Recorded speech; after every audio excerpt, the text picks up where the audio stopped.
consentement oblige, c'est la guerre des petits papiers. Je pourrais t'attendre des heures comme Vassili à Stalingrad. La barbe est mal taillée, mes frères ont l'air toujours crâne, toujours à la quête du Graal. La frappe est chirurgicale. Tu comprends pas notre dièse, on t'ouvre le crâne. Je pourrais t'attendre des heures comme Vassili à Stalingrad. La barbe est mal taillée, mes frères ont l'air toujours crâne, toujours à la quête du Graal. La frappe est chirurgicale. Tu comprends pas notre dièse, on t'ouvre le crâne. Je pourrais t'attendre des heures comme Vassili à Stalingrad. La barbe est mal taillée, les frères ont l'air toujours crâne, toujours à la quête du Graal. La frappe est chirurgicale. Tu comprends pas notre dièse, on t'ouvre le crâne. Je pourrais t'attendre des heures comme Vassili à Stalingrad. La barbe est mal taillée, les frères ont l'air toujours crâne, toujours à la quête du Graal. La frappe est chirurgicale. Tu comprends pas notre dièse, on t'ouvre le crâne. Mr. Tiki. Lorelai, je me demande à quoi elle ressemble, comme vous tous ici. J'en appelle à votre confiance. Les systèmes du Lorelai sont infaillibles. Non-consentement oblige, c'est la guerre des petits papiers. Je suis Lorelai, bienvenue dans Esclave Horror Story, la sagesse du non-consentement. Et ça sent d'où ce nom, Lorelai? Je t'informe qu'on est attaqué de tous les côtés. Mais ça, c'est pas une nouveauté. Savais-tu que le Conseil constitutionnel est à sa tête Laurent Fabius et toute sa collection de casseroles collées au cucu?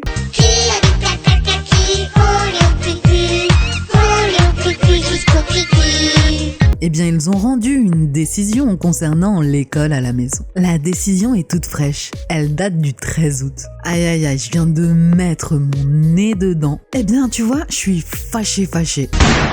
Si la vérité blesse, c'est pas une bouche que j'ai, c'est un schlass trash. Alors j'imagine même pas, toi, qui as une descendance, comment tu vas péter un câble en la lisant. Y'a pas moyen, non, y'a pas moyen, non. Pas de Tranxen 500, pas de Zoloft, hein. Heureusement pour toi, j'ai mieux que Huggy les bons tuyaux. Alors Georges, qu'est-ce que tu veux comme tuyau? J'ai mon avocat, maître Philippe Fortabal abattu, avocat, docteur en droit et pénaliste, spécialiste de la question du droit de faire l'école à la maison. Ouais, c'est pas du Jean-Michel à peu près. C'est Jean-Michel à peu près.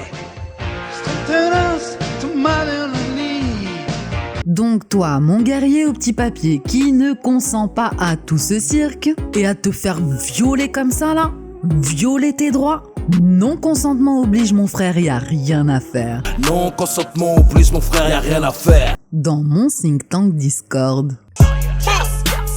Trop la dalle, je pointe pile à l'heure. Du sang, des larmes, de l'engrais, de la sueur. Pour savoir comment défendre la chair de ta chair pour la consultation secrète d'avocat, où la parole est plus libre et décomplexée qu'un live Yoution. Ouais, parce qu'il y a des vérités pas bonnes à dire, alors on se les garde juste pour nous. Les laisse pas faire ma gueule, les laisse pas faire. Nous on est là, on est intelligent et on braque notre pays, un vrai truc. Tu le sais, y'a des vérités pas bonnes à dire. Ok, y'a des vérités pas bonnes à dire. Alors on se les garde. C'est ainsi que nous sommes en plein été, à la veille du 15 août, alors que tout le monde pense aux manifs, à l'état d'urgence sanitaire et à l'histoire des vaccins. C'est à ce moment-là, quelques jours après qu'il y ait eu la première décision du Conseil constitutionnel, qu'est arrivé l'autre sur le séparatisme. Ce qui fait que moi, le premier, j'ai pas fait attention. C'est grâce à Stéphanie, que je remercie encore, qui m'a alerté sur ces éléments-là. C'est pourquoi, et elle m'a facilité le travail, je la remercie encore, parce que elle m'a trouvé les textes d'un juriste qui confortent ce qu'on pense. Donc alors, c'est cette affaire d'école à la maison. Comme vous le verrez sur mon site, je mets beaucoup de documents. Mon site qui est fortabat-labatute.com. Vous verrez les documents que je cite. Et d'autre part, donc, j'étais président, comme je l'explique sur ce que j'ai mis aujourd'hui, j'étais président d'une association pour la défense de la liberté scolaire des familles. Voilà pourquoi, pour moi, c'est pas un sujet nouveau. Ça fait des années que je m'en occupe. grâce à son président qui l'avait fondé. Moi, j'étais le président, mais enfin, c'était lui qui était le père de tout ça. Et donc ce sujet que j'ai découvert grâce à Stéphanie, là, de pourquoi on parle aujourd'hui, lui-même, il n'était pas nouveau pour moi. De même que, Lorelai est la je vais pas dire la première, mais oui, une des premières à bien insister sur le fait que, s'il y a quelque chose à retenir, c'est les 2 mains, devant, quand on pousse quelqu'un ou qu'on pousse une porte, les 2 mains devant avec les doigts bien ouverts, ça fait les chiffres 5 et 5. Article 55 de la Constitution française de 1958 qui nous régit, du 5e République. Elle dit quoi? Que les traités internationaux, c'est supérieur aux lois françaises. Et là, ça c'est la clé, comme on l'a expliqué déjà dans les émissions. Bon Macron, ta gueule, c'est moi qui parle. Tu descends plus bas jusqu'à l'article 55 de la Constitution de 1958 qui dit que les traités internationaux prévalent sur le droit français. Je sais, c'est compliqué pour un bankster usurier rothschildien de l'American Friend Foundation de comprendre la hiérarchie des normes. Si, et pourtant nul n'est censé ignorer la hiérarchie des normes, qui est un classement hiérarchisé de l'ensemble des normes qui composent le système juridique d'un état de droit pour en garantir la cohérence et la rigueur. Tu sais, la hiérarchie des normes, qui est fondée sur le principe qu'une norme doit respecter celle du niveau supérieur et la mettre en œuvre en la détaillant. Tu sais, la hiérarchie des normes qui t'oblige dans tous tes actes. Tu vois, pas besoin d'être un docteur en droit pour comprendre que mes droits sont tes obligations. Puisque la France a signé la Convention européenne des droits de l'homme, des textes qui sont contraignants, en particulier en matière d'éducation. Alors, comme je l'ai expliqué, mais je le rappelle rapidement, il y avait une jeune fille qui avait, et qui était éduquée par sa maman, et très brave maman, très bonne fille. Et on a d'abord voulu leur couper les allocations familiales. Donc moi j'ai réagi, on a remis les allocations familiales. Ensuite, on a dit à la maman, il faut la mettre à la fille à tel lycée. Voilà. Bon, je passe les détails. Nous avons fait une plainte contre l'autorité de l'éducation nationale, une citation directe pénale, et l'inspecteur d'académie a été muté en plein été. Il est parti dans le nord, alors qu'il était dans le secteur du sud-ouest des Pyrénées-Atlantiques. Bon. Donc je veux dire par là, on n'est pas démunis. D'autre part, devant la juge des enfants qui avait été saisie après le procureur, parce que la maman ne voulait pas envoyer l'enfant là-bas, moi, j'ai fait valoir une question prioritaire de constitutionnalité et j'ai expliqué à la juge que bon, c'était pas utile d'aller plus loin, mais en tous les cas que le droit était pour nous. Et puis voilà, ça s'est bien passé, la juge a compris. Donc tout ça pour vous dire que il y a l'article 55 de la Constitution sur les traités internationaux et il y a aussi, bien sûr, le Conseil constitutionnel. Alors, comme j'ai pas écrit ce que j'allais vous dire, ça a l'air un peu abscon, un peu brouillon. C'est vrai, c'est vrai. Bon. Ah, mais pour concrétiser, nous avons 2 armes. Ça, c'est ce que je dis dans la vidéo sur mon site, fortabat-labattude.com. Nous avons 2 armes. Nous avons alors au début, ça va vous paraître surprenant parce que vous allez me dire: «Maintenant le Conseil constitutionnel, bah, il a déjà tranché» et après vous allez me dire: «La Cour européenne des droits de l'homme, pour la convention, elle a déjà tranché, 27 avril 2021 de mémoire». Oui mais, voilà. Le Conseil constitutionnel. Le Conseil constitutionnel, il rend des décisions internes. Bon. Sur le droit français, c'est du droit interne puisque c'est pas international, d'accord? Donc nous avons une solution interne avec le Conseil constitutionnel, j'y reviens après, et nous avons une arme aussi, une solution avec, le droit international et l'article 55 de la Constitution. Donc la Constitution, elle nous donne 2 armes, le Conseil constitutionnel et les traités internationaux. Alors, ce que je vais vous dire, c'est un peu complexe, c'est pas totalement vérifié. Mais qu'est-ce qui se passe? Quand il y a une loi, alors c'est un peu technique, hein, excusez-moi, hein, mais on pourra revenir sur des cas plus pratiques tout à l'heure. Mais c'est vrai que je préfère quand même être précis. Pourquoi? J'explique tout ça. Pourquoi je dis tout ça? Moi, je suis scientifique au départ, hein, j'ai fait des études de mathématiques.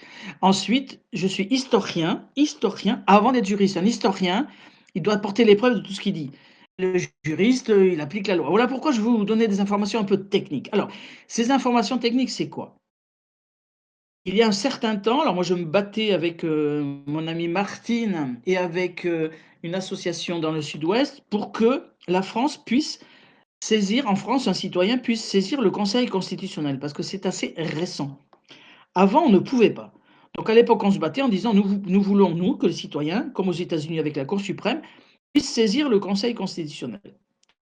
Parce qu'avant, c'est seulement les parlementaires qui pouvaient saisir le Conseil constitutionnel, d'accord? Enfin, le parlementaire, les autorités. Bon, et c'est passé. Donc maintenant, on a 2 possibilités d'aller au Conseil constitutionnel, retenez bien. Il y a 60 parlementaires, députés de l'Assemblée nationale ou sénateurs du Sénat, saisir le Conseil constitutionnel dans un certain délai pour dire qu'une loi qui vient d'être votée, le Conseil constitutionnel décide si elle est conforme à la Constitution. À partir du moment où le Conseil constitutionnel a décidé que c'était conforme à la Constitution, il n'y a plus de recours interne constitutionnel et il faut se diriger vers un recours international. Ce recours international, c'est la Cour européenne des droits de l'homme, mais ça peut être aussi le Pacte international des droits civiques et politiques de 1966 de l'Organisation des Nations unies. Et ça peut être aussi le Pacte international des droits économiques, je crois que ça s'appelle comme ça, de 1966. Alors, maintenant que la Cour européenne des droits de l'homme à la télévision, avait tranché sur les vaccins et que c'était fini. Voilà, on ne discute plus là-dessus. On se dit, bah, le Conseil constitutionnel, quand il a tranché, c'est terminé. La Cour européenne des droits de l'homme, c'est terminé. Eh bien non. Moi qui suis du pays du rugby, je dis, on ne peut pas passer à gauche, on passe à droite, on ne peut pas passer devant, on passe dessous. Donc il y a des solutions. Il se trouve qu'il y en a. Rappelez-vous cette phrase de Churchill, je sais, je la rabâche, mais nous irons de défaite en défaite jusqu'à la victoire. D'accord? Donc, non, il faut que je précise. Au Conseil constitutionnel, qu'est-ce qu'on peut faire? Eh bien, si les parlementaires ont tranché sur un point, que le Conseil constitutionnel est dit blanc, si nous, particuliers, on veut attaquer par une question prioritaire de constitutionnalité, qui est la deuxième voie de saisir le Conseil constitutionnel, on ne peut plus. Soit celui qui saisit le Conseil, c'est-à-dire les parlementaires ou le particulier, puisque maintenant les particuliers peuvent le faire. Une fois que le Conseil a répondu, c'est trop tard. Sauf que pour l'école, à la maison à partir de l'âge de 3 ans, on va pouvoir en discuter après que je vous ai parlé des possibilités internationales. Et revenir, si vous voulez, hein, je veux aller dans le sens, nos armes, c'est le Conseil constitutionnel et la Convention européenne des droits de l'homme. Deux petites remarques préliminaires. La loi, c'est d'accord l'Assemblée nationale, ensuite le Sénat, ensuite la commission mixte paritaire. Savez-vous que la commission mixte paritaire, de mémoire, c'est 7 parlementaires, ou un truc comme ça, et c'est secret. On ne sait pas ce qui s'est passé. Ensuite, de mémoire, la loi sur le Covid, je vais l'appeler comme ça, a été publiée au journal officiel dans les heures qui ont suivi la décision du Conseil constitutionnel. Et deuxièmement, de mémoire, moi j'ai vu que la loi sur le séparatisme enfin, avec les modifications pour le code de la Constitution, il semble qu'elle est déjà publiée au journal officiel, mais à vérifier. Voilà.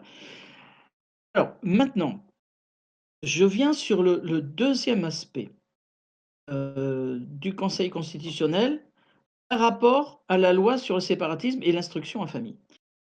J'ai fouillé, c'est pour ça que j'ai passé du temps comme tout le monde, comme Lorelai, comme Kabis et Stéphanie. C'est qu'en fait, j'ai fait la recherche, alors il peut m'avoir échappé quelque chose, mais je ne pense pas. À vérifier quand même, ce qui s'est passé sur l'âge de 3 ans n'a pas été tranché. Ce qui a été tranché, je crois bien avoir envoyé soit à Kabis, soit à Lorelai, la décision du Conseil constitutionnel de mémoire du 25 juillet 2019 tranche l'affaire pour les 3 ans, mais simplement parce que des parlementaires avaient saisi le Conseil constitutionnel sur le point et comment va se faire le financement par les mairies. La date exacte, c'est le 26 juillet 2019. Merci. Voilà, voilà, je vais y revenir. Maintenant, alors j'ai mal expliqué parce que comme je vous dis, j'ai même pas eu le temps de me faire mon plan papier pour le développer verbalement. Ce qui se passe, c'est qu'il y a eu une décision du Conseil constitutionnel le 13 août 2021, hier, voilà, qui dit que l'instruction qui interdit l'école, pardon, oula, je suis fatigué, qui interdit l'instruction à la maison, sauf autorisation. Bon, on va y revenir. Mais moi-même, j'ai été surpris à propos de ces histoires de 3 ans. J'ai cru au début que le Conseil constitutionnel avait tranché sur l'obligation d'instruction des enfants à partir de 3 ans. J'ai pensé que ça s'était fait hier. En fait, après les recherches que j'ai faites avec une équipe, vous savez, j'ai une équipe de docteurs en droit avec moi, je suis président de l'Association internationale des docteurs en droit, avec Fabrizio Nuzzera, avocat à Turin, à Rome et à Madrid. Et on a découvert qu'en fait, non, j'aurais dû le savoir, nous on est censé ignorer la loi. Eh bien, c'est en juillet 2019, comme je viens de dire la date, Kabis, qu'a été publiée la loi de 2019. Alors, c'est sur le blog que j'en parle, sur mon blog, sur mon site. En fait, ce qui s'est passé, c'est que en 2019, le gouvernement a voulu faire passer une loi sur l'école et la famille.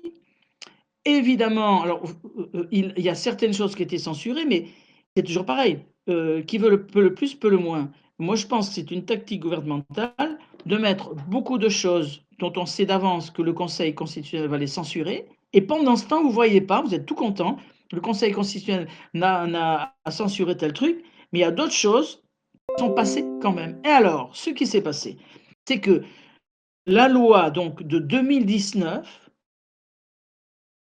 oblige l'instruction obligatoire de tous les enfants à partir de 3 ans, en disant que cette instruction sera prioritaire dans les établissements d'écoles publiques ou privées. Alors, après avoir continué à chercher, j'ai vu que le Conseil constitutionnel avait tranché sur l'histoire des mairies qui parlaient du financement de ces écoles à la maison, puisque c'est les mairies ou je sais pas quoi, bon, des subventions, etc. Mais je n'ai vu nulle part trancher la question constitutionnelle. Est-ce que c'est possible de mettre l'instruction obligatoire, la scolarisation, parce que quand même c'est ça, des enfants à partir de 3 ans? Je n'ai vu nulle part. Ce qui veut dire qu'effectivement, on tombe sur le point que tu disais, la deuxième arme de la constitutionnalité, c'est-à-dire qu'au tribunal, sauf si ça a déjà été tranché, mais je ne l'ai pas vu, on pourra demander au juge prioritaire de constitutionnalité cette instruction obligatoire de l'enfant, prioritairement dans des lycées ou des collèges publics ou privés, prioritairement, est-elle conforme à la Constitution? Alors, là, je vais parler d'expérience, ayant présidé cette association pour la liberté des familles, liberté scolaire des familles, l'enseignement, voilà. J'ai eu le cas, moi, j'organisais la chose suivante. Quand il y avait une demande des autorités pour vérifier quel était, comment ça se passait, l'instruction éducation à la maison, moi, je téléphonais aux personnes membres de l'association et je leur disais, voilà, au moment où il y aura l'inspection, je laisse mon téléphone allumé. C'est vrai que je suis pas toujours injoignable, mais dans certains cas, non. Et je leur disais, voilà, ayez devant vous le code de l'éducation, ayez devant vous le texte de la Convention européenne des droits de l'homme. Si l'inspecteur d'académie, parce que quand vous voyez débarquer 2-3 personnes qui ont l'habitude de faire ça, de poser des questions et que vous ne savez pas trop quoi répondre, on va dire bah, vous plaisantez ou quoi? Mais le code de l'éducation dit que vous le connaissez, regardez, vous voulez qu'on saisisse le procureur? On ne sait pas trop quoi répondre. C'est un petit peu comme ça. Donc là, moi, je leur disais, dès que ça commence à être comme ça, vous me téléphonez et vous leur dites, je vous passe l'avocat. Les gens étaient un peu étaient rassurés. Et comme ils étaient sur deux, ben écoutez, jamais je n'ai eu à voir quelqu'un de l'inspection académique. Tous les inspecteurs d'académie, tous les services sociaux ne sont pas méchants, sont pas pareils, mais il pouvait y avoir le risque. Donc, on s'est heurté à ce problème et qu'on a fouillé effectivement. Qu'est-ce qu'ils peuvent faire? Alors, je vais vous donner un exemple pratique. Inspecteur d'académie, montrez-moi les devoirs des enfants, que ce que vous faites, machin, et cetera. Mais votre enfant, il est en sixième, mais il est absolument pas au niveau. Donc, vous ne remplissez pas les conditions. Là-dessus, on répond, vous devez vérifier que l'instruction se fasse. Le niveau 1, le programme, justement, on n'est pas tenu par ce programme de l'éducation nationale républicaine. Simplement, il faut qu'il y ait l'instruction. Et là, vient à notre secours la Convention européenne des droits de l'homme. Deuxièmement, sur la façon dont l'enfant se débrouille, vous n'avez pas à conclure à partir du moment où l'enfant a peut-être des difficultés, vous n'avez absolument pas à conclure qu'on ne remplit pas notre mission. Si l'enfant n'a pas le niveau, eh ben, il fera une année supplémentaire, ça s'appelle un redoublement. Donc tu avais raison de dire que c'est tout à fait ça. En quoi consiste le contrôle? C'est pas un contrôle, c'est une vérification qu'il y a une instruction et ils n'ont rien d'autre à dire. C'est pourquoi notre association a été très efficace là-dessus, parce que nous savions avec les parents que le rôle que se donnent les inspecteurs d'académie ou les services sociaux ou les ASE, c'est un abus un abus parce que sous le contrôle de la Convention européenne des droits de l'homme, on revient à la Constitution française qui impose qu'ils sont supérieurs au code de l'éducation, parce qu'ils ont à la bouche code de l'éducation dit que. Contrôle, contrôle, contrôle. Non, non. Ils ont à s'assurer que l'instruction est faite. Après, on parlera un petit peu plus tard des modalités, comme quoi, comment on fait à la maison. D'accord? Et ça, je connais bien puisque je m'occupe de ça. Bon, donc, l'instruction à la maison, c'est niveau. C'est pour savoir si elle se fait. Je me répète. Mais si le niveau n'est pas suffisant, on refait, on rabâche. Et moi, le premier, moi, il me faut le temps pour comprendre. Pas que je sois débile. Il y en a qui ont une couche. Moi, j'en ai surtout une couche plus épaisse que les autres. Quand j'ai compris, ça va vite. En sport aussi, en judo, il me fallait du temps pour comprendre. Mais après, j'allais vite. Mais au départ, il y a des enfants qui ont un apprentissage un peu plus long et qui ont tout plein de qualités. On a chacun nos particularités. On n'est pas comme les œufs de la communauté européenne qui doivent être du même calibre au millimètre près. Il y a des enfants, vous le savez, on le sait tous, qui marchent plus vite, d'autres qui comprennent plus vite, mais chacun a ses possibilités. Donc, ce n'est pas le niveau qui compte, c'est l'instruction. Et je crois qu'il faut laisser à chacun, à chaque famille, qui connaît mieux les enfants que les parents, quand même, d'accord? Bon, eh bien, la possibilité de vérifier le niveau. Et puis en plus, à la maison, il y a aussi l'amour parental, l'amour filial qui permet, bon, bah, si les parents sont compréhensifs, de sentir que, bon, il y en a marre, on reviendra un peu plus tard. Bon, par contre, c'est vrai qu'il y a une notion, c'est que c'est important que l'enfant puisse avoir des contacts avec l'extérieur pour pas être seulement toujours en famille. Et c'est là-dessus que les ASE et les services sociaux jouent. Ah oui, mais qu'est-ce qu'il fait à l'extérieur, machin, et cetera. Est-ce qu'il fait du sport? Est-ce qu'il rencontre des gens? Est-ce qu'il rencontre des copains? Bon, on pourra en parler une autre fois. On pourra faire une émission là-dessus. D'ailleurs, peut-être samedi prochain, si L'Oréal il le veut. Alors, petite précision. L'article 7 du traité d'Amsterdam incorpore Convention européenne des droits de l'homme dans l'Union européenne. Avec la précision, c'est l'article 7 du traité d'Amsterdam. On tombe effectivement sur la notion de contraignant ou pas. Donc, il y a cet article 7 du traité d'Amsterdam pour les principes de la Convention européenne des droits de l'homme. Maintenant, peut-être, on va le faire très brièvement. L'Union européenne, c'est pas pareil que le Conseil de l'Europe. Bon, pardon pour lequel je le répète. L'Union européenne, c'est le marché commun, c'est Bruxelles.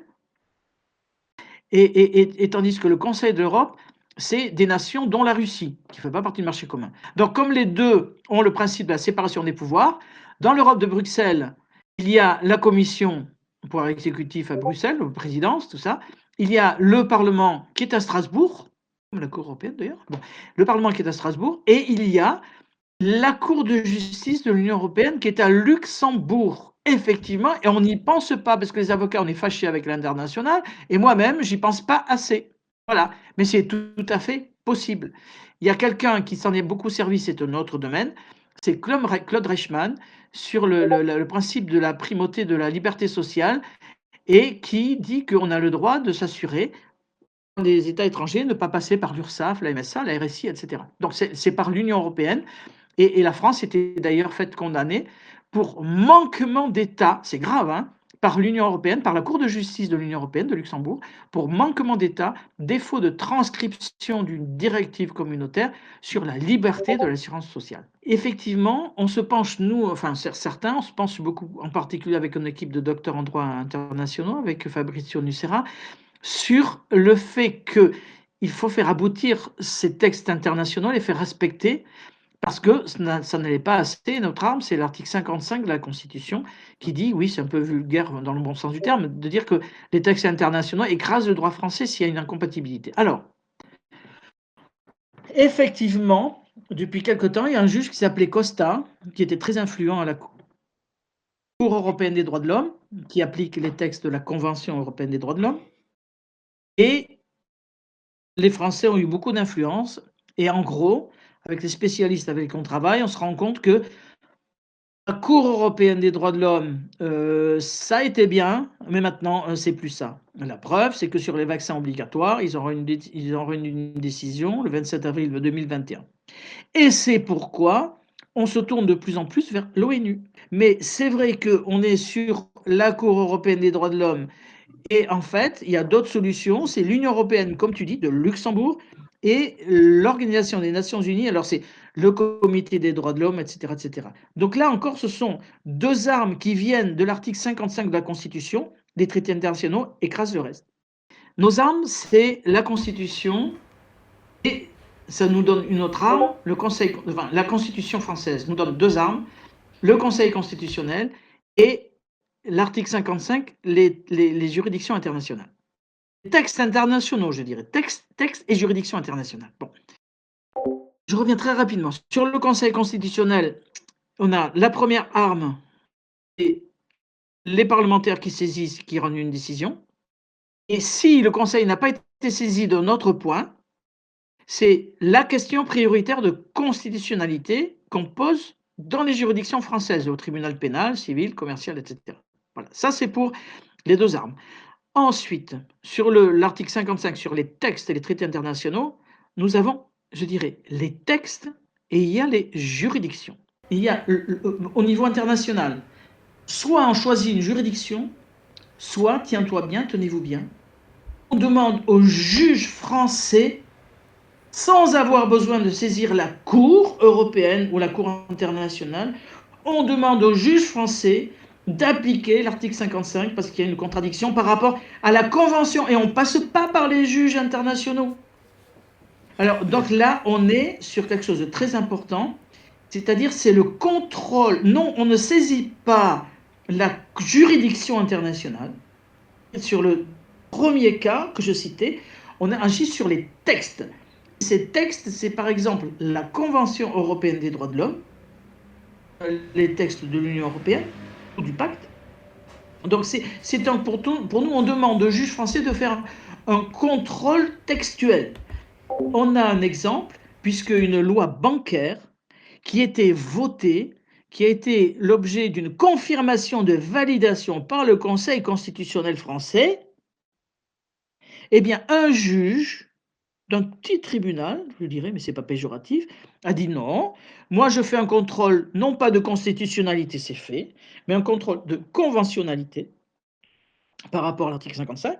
Cette loi est contraire à tel texte international et je considère que cette loi bancaire ne s'applique pas. Terminé. En France, on a des juridictions régionales en France. Mais au niveau international, il y a le droit international et on considère que le continent américain, le continent asiatique, africain, européen, c'est du droit international régional. C'est en ce sens que tu disais régional, mais pas régional de région française, de régions du monde. Alors après, donc très important, et j'espère que je vais retrouver mon fil, au niveau des textes, des juridictions internationales. Donc, on a effectivement le choix de saisir soit les juridictions de l'ONU, internationale mondiale, soit une des deux juridictions internationales régionales, à savoir l'Union européenne, la Cour de justice de Luxembourg, voilà, ou le Conseil de l'Europe, dont font partie la Russie, la Turquie, la Suisse, dont la Cour est à Strasbourg. La Convention européenne des droits de l'homme a un protocole numéro 1, qu'on va peut-être pouvoir mettre sur le site, là, maintenant. Chacun, parce que si tu veux, c'était pas dans les articles de la Convention, mais c'est dans l'article du protocole. Chacun a le droit à aller à l'école. Il ne peut se voir refuser le droit à l'instruction.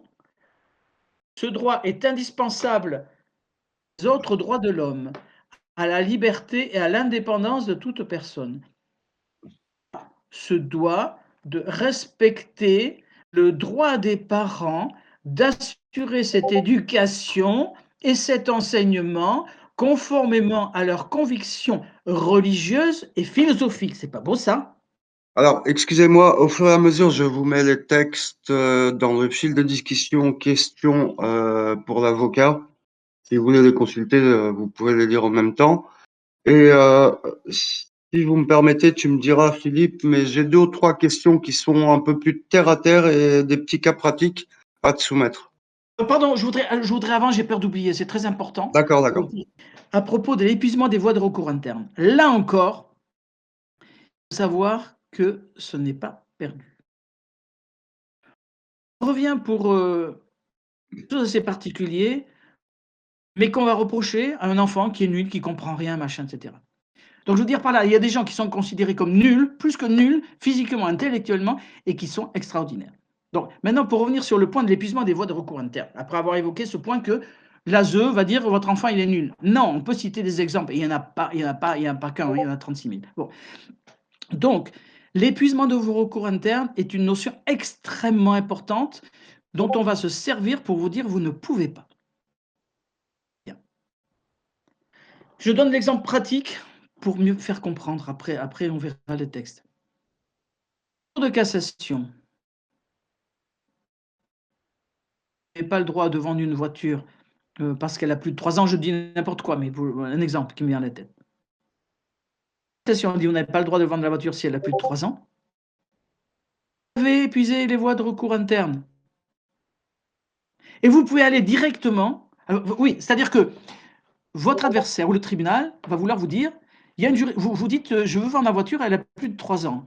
Mais non, vous ne pouvez pas aller à la Cour européenne parce qu'il faut d'abord que vous alliez tribunal, ensuite Cour d'appel, ensuite Cour de cassation.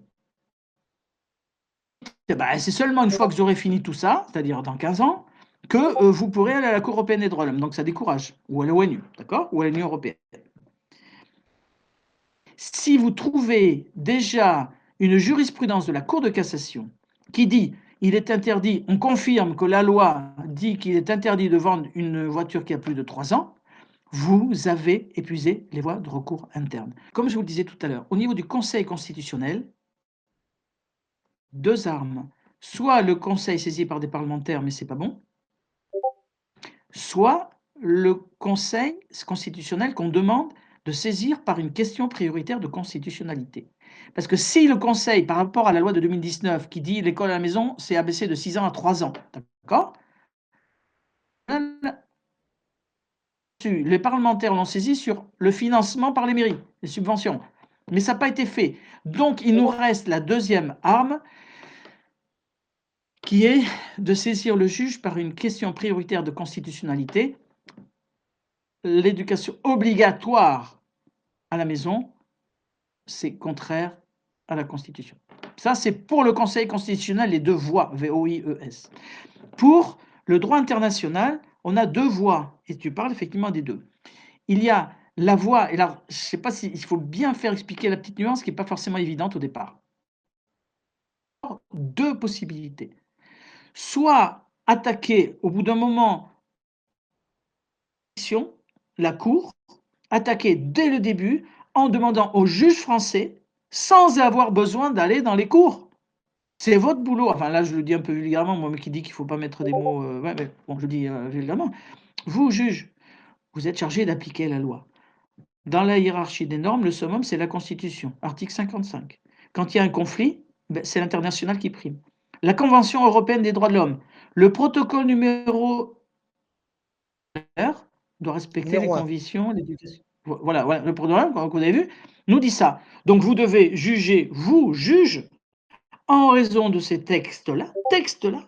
Je n'ai pas besoin de saisir les juridictions internationales qui parfois condamnent ou condamnent pas les États quand ils ne respectent pas.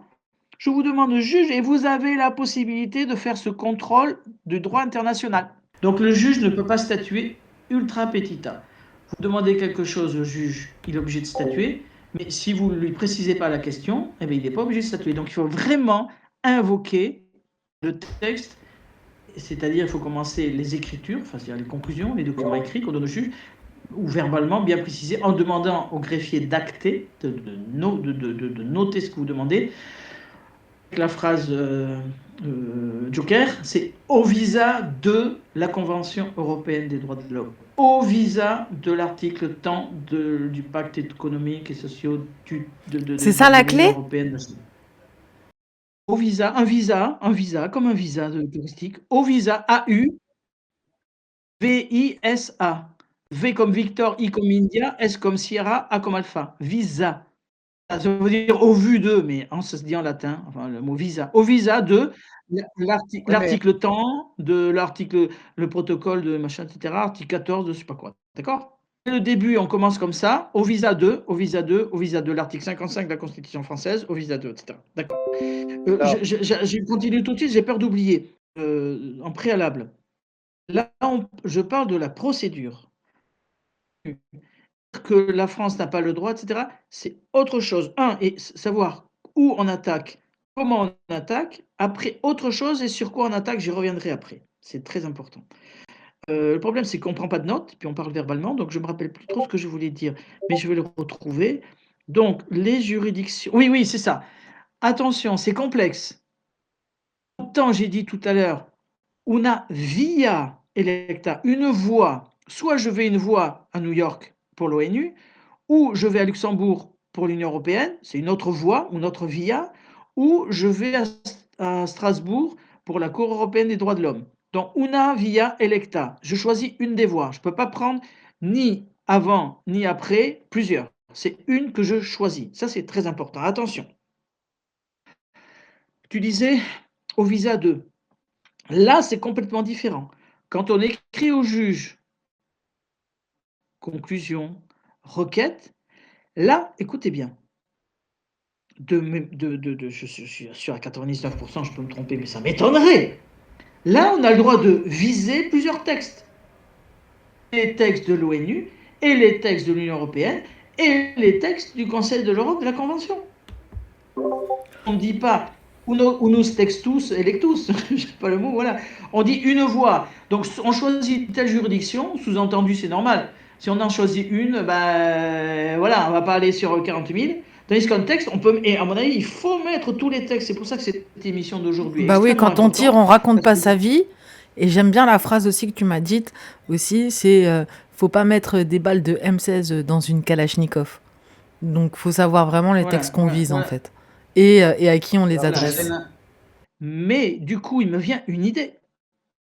Que sur le constat, sont fâchés avec l'international, donc les autorités n'aiment pas trop qu'on amène de l'international, les magistrats ne sont pas forcément beaucoup formés à l'international, puisque c'est l'État qui dirige, les ordres des avocats avec les programmes pour être avocat, l'État a son mot à dire, donc on n'étudie pas forcément beaucoup l'international, donc on ne connaît pas trop, et moi je ne connais pas tout, la preuve, mais par contre c'est bon de fouiller, et donc c'est pour ça que j'ai une réflexion qui est maintenant, que j'aurais dû avoir avant. Et d'ailleurs, attends, je précise aussi, Philippe, je précise aussi que les policiers, quand je leur ai sorti l'article 55 de la Constitution, ils m'ont dit non, c'est pas vrai. Ah oui, je comprends. Mais c'est pour ça que moi je dis qu'il faut avoir, si vous voulez vous battre, vous devez avoir un code pénal, un code de procédure pénale, un code civil, un code de procédure civile, et vous devez avoir les textes internationaux, comme ça vous pouvez montrer, d'accord? Bon, on y reviendra après, ça c'est les solutions techniques. Bon, donc ce que je voulais dire, on prend cette voie, d'ailleurs, moi je disais le contrôle de conventionnalité, c'est pas suffisant. Parce que le cas que je vous citais où le juge avait appliqué la convention, il avait fait un contrôle de conventionnalité. Mais la conventionnalité, c'est un texte de droit international régional de l'Europe. Or, il y en a un autre, c'est la charte de l'Union européenne. Et donc, il y en a un autre, c'est les pactes de l'ONU. Donc, en fait, il ne faut pas demander au juge de faire seulement un contrôle de conventionnalité. Il faut dire, je voudrais faire un contrôle de respect des textes internationaux en application de l'article 55 de la Constitution. C'est un peu long, je répète.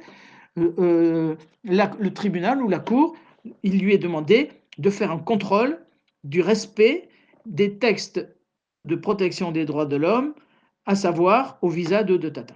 Parce que c'est qu'on demande au juge de première instance le respect des textes internationaux en vertu de l'article 55 de la Constitution.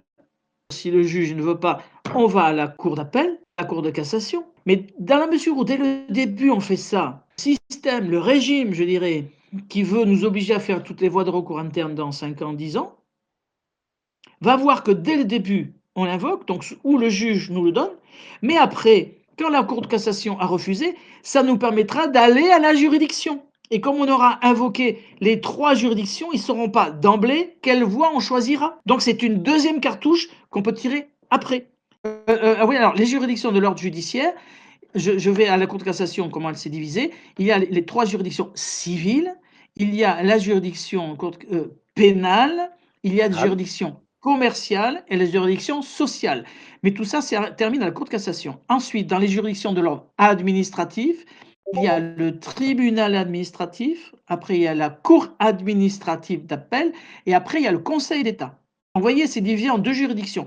Après, il y a d'autres juridictions dans lesquelles on peut attaquer aussi, parce que moi j'ai en prévision pour des associations, des personnes physiques dans l'histoire du Covid, alors on peut attaquer, ou j'ai l'intention d'attaquer, je ne sais pas si on va le faire, à la Cour de justice de la République, on veut attaquer à la juridiction pénale, à la juridiction civile pour demander des dommages-intérêts pour les problèmes liés aux dysfonctions, aux maladies qu'on a pu avoir à la suite d'une infection.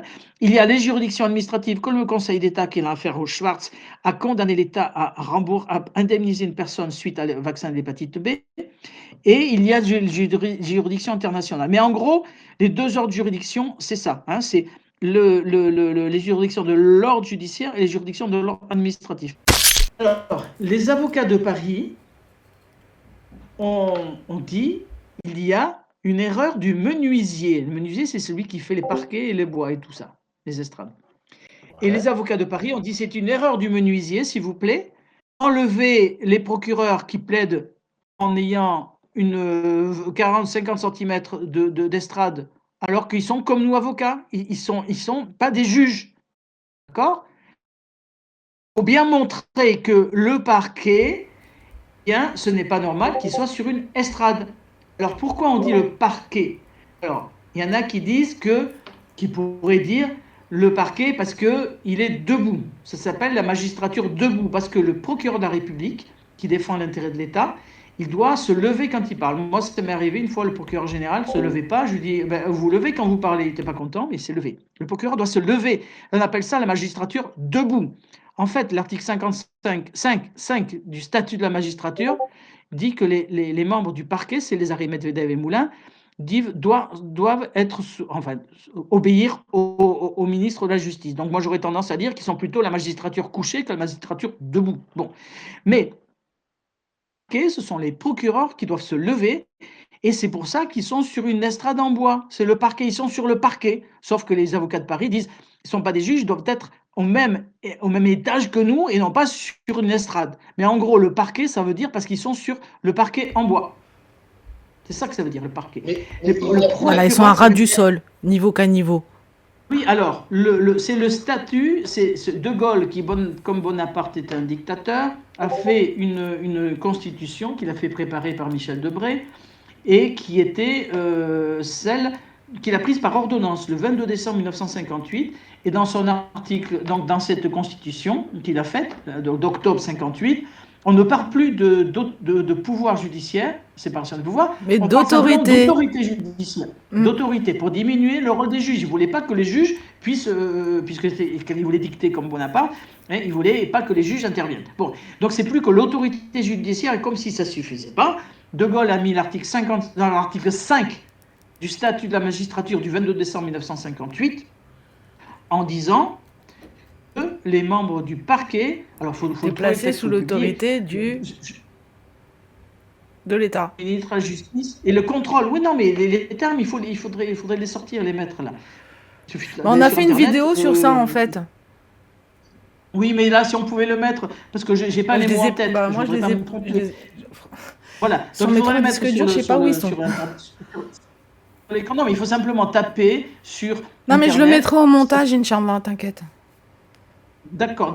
Donc, ce que je veux dire, c'est que le statut de la magistrature dit ça. D'autre part, il se trouve qu'il y a un petit problème, c'est que Charles de Gaulle, le 22 décembre 1958, il est président élu, mais il n'est pas en fonction. Il sera en fonction, en vertu de la Constitution, que le 8 janvier 1959, jour de la proclamation des résultats. Donc en fait, le statut des magistrats, il n'est pas légal. Moi, c'est ma vision des choses. Bon, outre le fait qu'il n'a pas été promulgué, mais c'est autre chose. Voilà, comme le statut des huissiers. En fait, comme tout ce qu'il a fait, en fait. Oui. Voilà, c'est ça. Bon, mais alors, ce que je veux dire, c'est que ce statut, il y a deux choses. Il y a au niveau français et au niveau international. Au niveau français, le procureur, il est soumis à la hiérarchie et il doit obéir au ministre. Donc, il n'y a pas de séparation des pouvoirs. La conséquence que la Déclaration des droits de l'homme du 26 août 1789 dit qu'une nation où la séparation des pouvoirs n'est pas assurée n'a pas de constitution. Donc en fait, j'ai souvent exposé, je soutiens les magistrats ne sont pas très contents, les procureurs, mais je leur dis, mais je viens à votre soutien là, je viens vous aider pour que vous soyez libres, parce que cet article 5 du statut des procureurs, et des substituts du parquet, il n'est pas conforme à la Déclaration des droits de l'homme, puisqu'il n'assure pas... Et donc, deux solutions. Où on dit que les procureurs, le statut des procureurs, article 5 de l'ordonnance de 58 sur le statut des magistrats, ou ce statut, alors voilà, ça veut dire qu'il n'y a pas de constitution en France. Bon, et deuxième, moi j'ai mon professeur de philosophie politique à Sciences Po Toulouse qui nous disait, mais c'est la politique de l'autruche, l'État fait semblant de ne pas voir, mais pourtant c'est une réalité. Donc résistance à l'oppression. Oui, attends, je finis mon raisonnement. Donc, où le statut des magistrats, article 5, est valable, ça veut dire qu'il n'y a pas de constitution, donc il n'y a pas de gouvernement, ou alors le statut n'est pas valable, donc les procureurs sont dans l'illégalité et toutes leurs poursuites sont nulles et non avenues. Voilà. Mais en plus de ça, au niveau international, article 55, les arrêts Medvedev et Moulin disent que le procureur n'est pas une autorité judiciaire. C'est encore gravissime parce que tant le français que l'international, comme tout à l'heure les armes, Conseil constitutionnel et droit international, nous donnent des bases. Alors vous allez dire que c'est anarchiste, c'est pas moi qui fais les lois. Non, c'est pile tu gagnes, face ils perdent.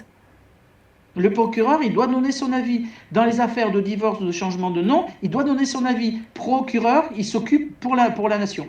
Deuxième chose, le procureur de la République, il a aussi ces activités qui, on le voit en droit français et en droit international, sont reconnues pour n'importe quel juriste comme ne pouvant pas s'exercer. D'accord ? Et donc, à partir de là, eh bien, on peut invoquer tout ça. Attends, j'ai pas très bien compris. De quoi qu'il peut pas s'exercer ? Puisque c'est pas une autorité judiciaire. Oui, mais ça lui-même, il va pas le reconnaître. Ben, bien sûr que non. Mais alors attends, on va y revenir. Donc, deuxième chose, il y a deux ordres importants, les deux plus importants, c'est deux ordres juridictionnels créés par Bonaparte. Le premier ordre juridictionnel, c'est les tribunaux judiciaires. L'ordre juridictionnel. Et donc là, il y a le procureur de la République. Tandis que dans l'ordre des juridictions administratives, il n'y a pas de procureur. Il y a des commissaires du gouvernement, ça s'appelait avant, et maintenant ça a changé de nom. Ils donnent l'avis de l'État. Mais jamais dans les juridictions administratives, il n'y a eu ou il n'y a de procureurs de la République qui sont simplement dans les juridictions de l'ordre judiciaire, alors civil, commercial, pénal, social. Voilà. Ok, bah c'est clair.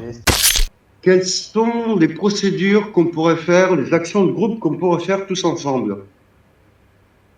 Pour les enfants. Pour les enfants, oui. D'accord. Si. Ah oui, oui, oui, je voulais dire ça, mais rappelez-moi ce qu'il faut que je vous dise après, hein, parce que j'ai peur d'oublier dans le flot des paroles.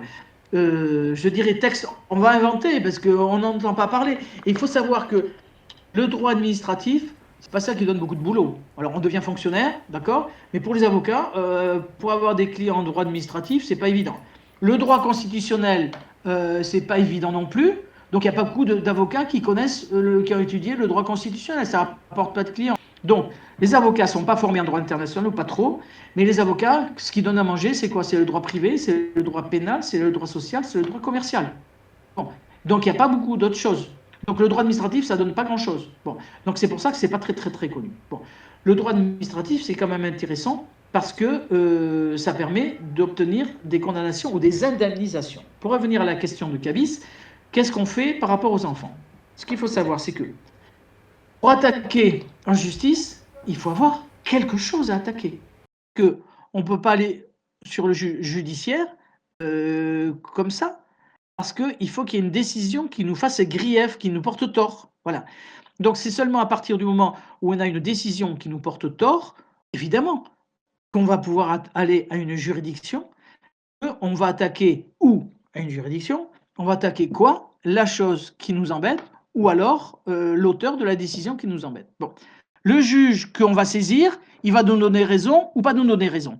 Donc l'idée, là c'est pas du droit, c'est de la stratégie, c'est que s'il y a beaucoup de gens, si dans beaucoup de juridictions, ils font la même demande, peut-être que sur 50 juges qui auront dit noir, il y aura peut-être un juge qui pourra dire blanc.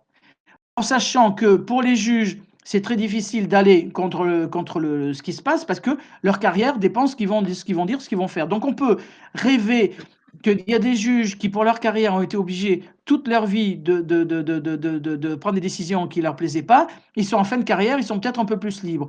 Ou un juge qui se dit moi, j'en ai marre, même si je prends des risques, au moins, dans l'avenir, on verra que moi, je n'ai pas hésité à faire ce qu'il fallait. Là où il y a peut-être quelque chose à faire, c'est par rapport aux juridictions de l'ordre administratif dans laquelle on peut attaquer une décision administrative. Sinon, pour aller encore plus loin dans ce que disait Cabis, c'est que qu'est-ce qu'on peut faire pour les gens? Actions d'association, ce que je prévois en ce moment, ou actions de groupes de personnes qui veulent que j'intervienne. Là, il y a plusieurs possibilités. On peut saisir la Cour de justice de la République pour attaquer les ministres, ou le Premier ministre. On peut aller au tribunal pénal de diverses sortes, attaquer en citation directe quand les faits sont évidents, ou aller en juge d'instruction, ou aller par plainte au procureur de la République, au commissariat de police. On peut attaquer au tribunal administratif et ensuite cour administrative d'appel, Conseil d'État, comme l'a fait Madame Schwartz, qui a obtenu une indemnisation financière parce qu'il a été constaté qu'elle était malade à la suite du vaccin de l'hépatite B. Et il y avait eu 2000 personnes qui avaient fait une procédure judiciaire et 500 procédures. Non, 2000 personnes et 500 procédures. Au tribunal administratif, ils ont perdu. Au Conseil d'État, elle a gagné. Donc, voilà. Donc il y a encore cette possibilité au tribunal administratif. Il faut savoir aussi qu'il y a la possibilité au tribunal civil. Bon, okay. Ensuite, regardez dans les affaires de sang contaminé, ça s'est joué en Cour de justice de la République. L'affaire du Mediator, on a vu aussi ce que ça a donné. Donc, vous voyez, il y a l'affaire de l'hépatite B, il y a tout plein de possibilités. Plein de questions à poser, donc je vais en faire deux groupés qui sont en relation à ce qu'on est en train de dire. C'est des cas pratiques. Alors, laissez-moi faire, je pense qu'on aura les réponses très rapidement. Mais, attends, Philippe, donc, Philippe, en fait, il y a une question posée de manière très simple. Il y a un contrôle qui est effectué et qu'une procédure est lancée. Comment réagir? Est-ce que l'enfant peut être placé? Et en même temps, j'ai une autre question dans le même genre. Mon premier contrôle date de 3 mois. Il a été défavorable selon l'inspection académique. Mon fils a de grosses difficultés scolaires et je tente d'y remédier. Est-ce que je peux continuer l'instruction en famille en attendant le deuxième contrôle ou pas? Donc, en gros, on a les deux questions là qui sont assez simples. Est-ce qu'ils vont me lancer une procédure? Oui, non. Comment est-ce que je dois réagir? Est-ce qu'ils peuvent placer mon enfant? Il y a déjà eu un contrôle et entre-temps, j'ai eu un avis défavorable. Est-ce que je peux continuer, oui ou non, à faire l'instruction à la maison? Les juridictions internationales considèrent quand même, et souvent, que les États ont le droit d'organiser l'éducation dans la mesure où ça n'empiète pas sur les libertés fondamentales. Donc on a vu tout à l'heure le protocole qui dit qu'on doit respecter les opinions philosophiques et religieuses, c'est-à-dire que dans certains cas, il y a des gens qui ont des opinions très précises sur le plan de l'avortement, de la contraception, etc. Et l'État républicain, il faut faire, ou sur les mœurs, l'homosexualité, machin, etc. Là, c'est là qu'il y a un point de fracture. Si l'État républicain veut imposer des cours et des trucs comme ça là-dessus, ou des positions comme ça, les particuliers ont le droit de considérer que les empêcher de faire l'instruction à la maison, sur ces points-là, qui sont contraires à leurs convictions religieuses et philosophiques, c'est une atteinte aux libertés fondamentales. Mais attention, l'État français est a priori, et c'est en tant que président de l'association que je vous parle, plus qu'en tant qu'avocat, dans la processus français, et moi je suis pour cela, c'est-à-dire en application du principe primum non nocere, d'abord ne pas faire d'erreur.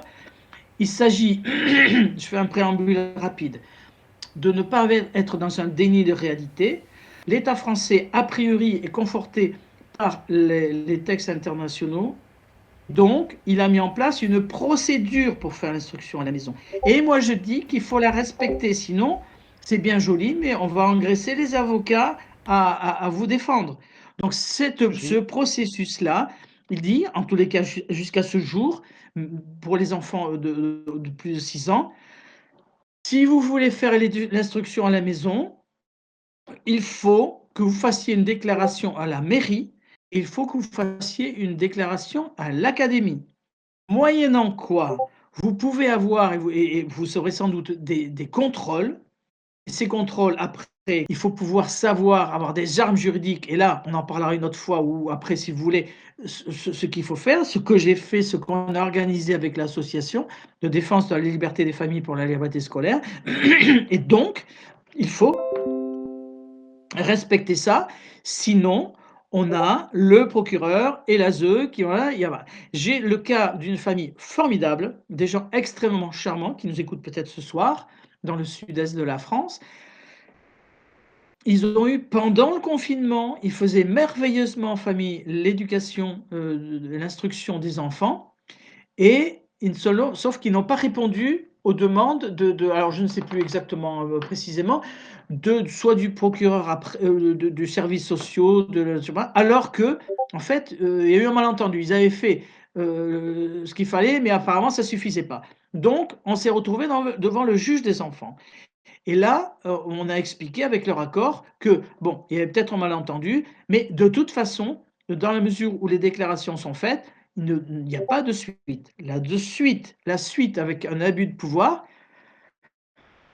c'est les services sociaux de la mairie ou les inspecteurs d'académie qui viennent et qui font un rapport en disant, par exemple, on n'a pas vu d'hebdomadaires, de journaux, il n'y a pas la télévision, il y a des objets religieux dans la pièce, donc l'enfant est en danger. Là, après, ça fait un signalement, intervient le procureur, l'ASE et le juge des enfants. Donc, si on veut éviter ça, écoutez, autant se servir. Qu'est-ce qu'on cherche? La protection des enfants, pas avoir d'embêtement. Et les avocats, ça coûte cher. C'est pas utile de faire des frais d'avocat. Si on peut, c'est pas déshonorant pour moi, de faire une déclaration à la mairie, à l'académie. Je fais l'instruction à la maison. D'accord. Alors moi, j'ai juste une question pour toi, en fait. Comment on fait juste pour user de son droit fondamental de faire l'instruction à la maison sans avoir, enfin, juste de l'user son droit, tu vois, sans avoir de compte à rendre à qui que ce soit? Eh ben, tu peux pas, parce que les juridictions internationales considèrent, et ça se comprend, bon, non, ça se comprend, c'est comme ça qu'il faut déclarer à la mairie, il faut faire comme l'exige l'État en question, dans la mesure où ça ne dépasse pas. Et à mon avis, Mais ça avec dépasse. ce qu'ils font actuellement, non, c'est pas finir. Avec ce qu'ils font actuellement en préparation, la nouvelle loi, à mon avis, ça dépasse. Mais dans l'état actuel, il est considéré que c'est normal qu'ils demandent qu'on prévienne la mairie et qu'on Oui, prévienne bah voilà, que c'est mais normal. voilà, c'est juste, je fais l'école à la maison, j'ai pas besoin de ton autorisation. Qui a Non, pondu, mais non, c'est mais pas qui a la pondu peine. les enfants? Qui les a portés 9 mois? Non. L'autorisation, c'est nouveau, d'accord? Donc on parle de ce qui est actuel. Je parle à l'instant T, D'accord, ok. fort de l'expérience qu'on a Mais eue. là, moi, je Pour parlais sur le futur, l'instant, en fait. c'est simplement une déclaration. Le combat va exister à partir du moment où ils vont vouloir mettre en application l'autorisation. Mais pour l'instant, c'est déclaratif. Donc, non, écoute-moi. Donc, à partir du moment où c'est déclaratif, pour moi, pour éviter des embêtements, des inspections, des trucs, machin, etc. Non, je et suis des frais d'accord, la d'avocat, déclaration, d'accord. voilà. Donc ça, c'est important. D'accord. Il Mais faut la donc demande respecter d'autorisation, non, je consens pas. Mais la demande d'autorisation, pour l'instant, elle n'est pas publiée. Oui, mais là, on parlait dans un scénario auquel cas où ce serait publié et toc toc toc, ça vient à la porte. Il y a la ZEU, il y a la mairie, il y a l'école, tout le monde y vient. Oui, faut mettre l'enfant à l'école des 3 ans. Enfin bref, ils envoient des courriers de menaces pour inscrire l'enfant à l'école. Il a 3 ans. Il a 3 ans en septembre. J'ai pas une faille? Moi, je voudrais vous faire part de mon expérience là-dessus. Ah bah bien sûr, on écoute le sage. Oui, parce que, non, le responsable d'association de défense à l'école à la maison. Non, mais t'as plus Donc, d'expérience que nous. Donc t'es plus en sage. les cas, Mon père, il disait plus vieux d'un jour, plus malin d'un tour. Ouais, exact. Donc il y a deux choses qu'il faut voir. Il y a le contenu de ce qu'on va dire ou écrire, ce qui se passe quand il y a quelque chose qui ne va pas et qu'est-ce qu'on fait, en particulier pour répondre à une question qui a été posée par Kabis tout à l'heure pour quelqu'un. Donc la première chose est le contenu. Vous avez tout à fait raison que ce n'est pas défini. Pourquoi? Pourquoi le gouvernement français, les autorités françaises sont très embêtées quand on les tarabuste et quand on leur demande, et pourquoi ils ne veulent pas trop qu'on aille dans la juridiction? Parce que si on obtient une bonne décision d'une juridiction, eh bien, ça va faire tache d'huile et après, ça ira ailleurs. C'est pour ça que le cas dont je vous avais parlé, la juge, très intelligemment, quand je lui ai montré ce que je voulais faire, je lui ai montré que j'avais une QPC qui était toute prête, mais j'avais marqué projet dessus.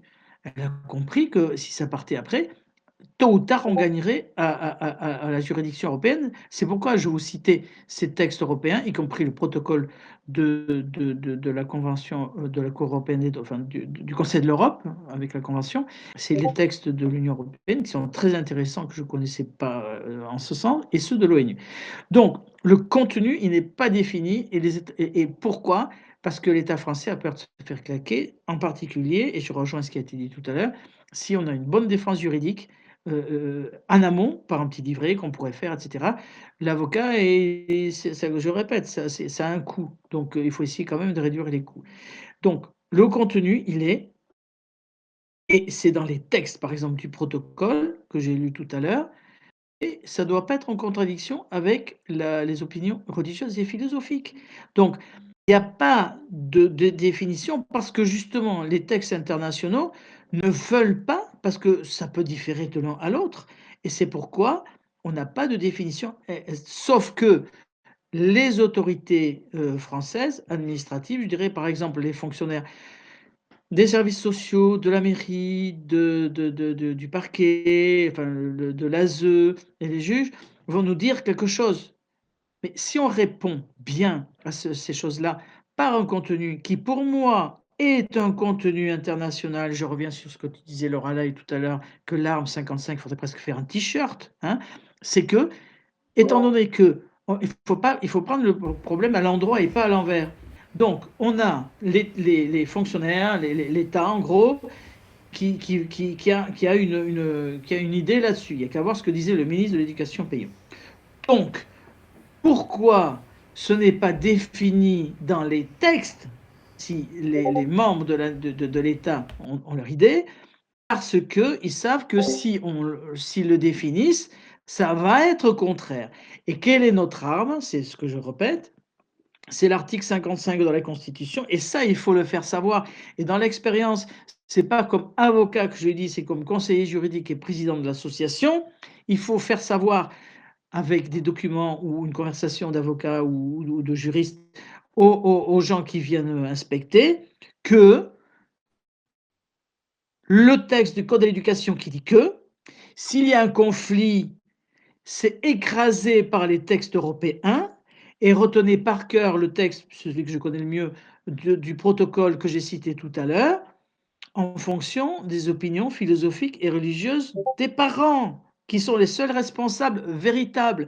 Donc, bien sûr que les autorités internationales, comme divers pays ont diverses appréciations, idées sur le plan de leurs croyances, eh bien, les juridictions internationales qui demandent le respect dans chaque État de chaque personne là-dessus ne veulent pas s'appesantir en disant il y a ça, il y a ça, il y a ça. Donc, c'est pour ça qu'il y a un flou. Ce flou, il est volontaire, sauf que il faut savoir en amont, vous savez, c'est comme en aïkido, on essaye d'éviter le combat, mais le karaté, on tape.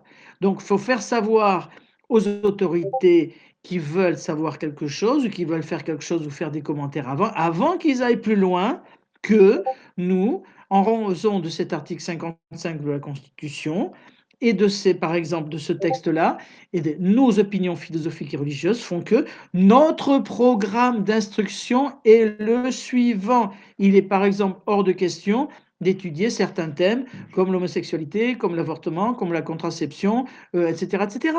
Donc là, il faut être très strict dans le contenu.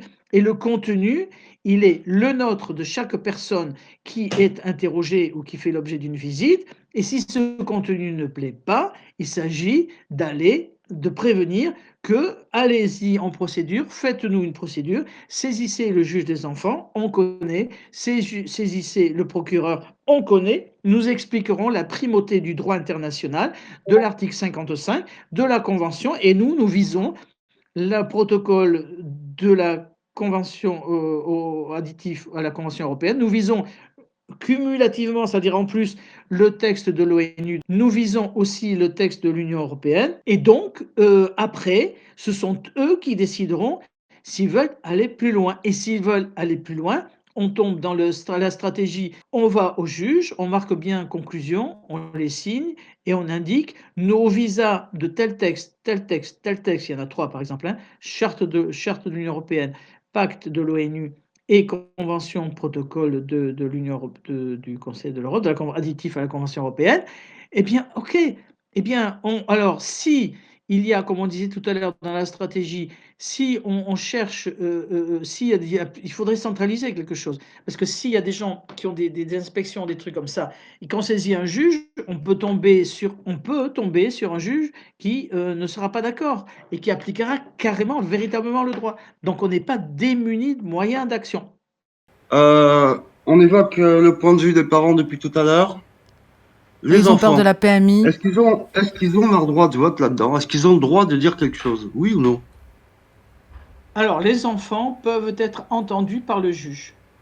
Et la déclaration des droits de l'enfant mais à ce que les enfants soient entendus quand ça passe devant une juridiction, et on peut même leur fournir un avocat. Le problème, c'est que qui leur fournit l'avocat, de mémoire, c'est pas forcément les parents. Voilà. Mais enfin, sur le principe, les enfants ont le droit d'être entendus, et il faut aller voir les textes pour la déclaration des droits de l'enfant. Ma fille a 12 ans, elle ne veut pas se faire vacciner. Il y a une loi quelconque qui dit qu'on ne peut pas prodiger de soins sur une personne si elle n'est pas consentante. Elle a 12 ans, elle dit « je ne veux pas le vaccin ». Est-ce que je peux porter ça devant un juge? Déclaration des droits de l'enfant dit que dès que l'enfant a, ou les textes français disent dès que l'enfant a un certain âge pour avoir comment on dit, l'âge de raison, mais de mémoire, mais à vérifier, le texte de la Déclaration des droits de l'enfant, qui est un texte international, dit que dès que l'enfant, on voit qu'il a l'âge de raison. Donc, ce n'est pas forcément une question d'âge. Ce qui est très intéressant, c'est qu'on sait qu'il y a des enfants qui, à 6 ans, par exemple, arrivent à raisonner très bien. Donc, c'est ça qui devrait être pris en compte, et non pas l'âge défini, c'est tel âge ou tel âge d'après les textes français. D'accord. Revenons donc au sujet de l'éducation à la maison. Admettons qu'un enfant déclare devant un juge « je ne veux pas aller à l'école ». Je préfère l'éducation que mes parents me font. Bon, on schématise un peu.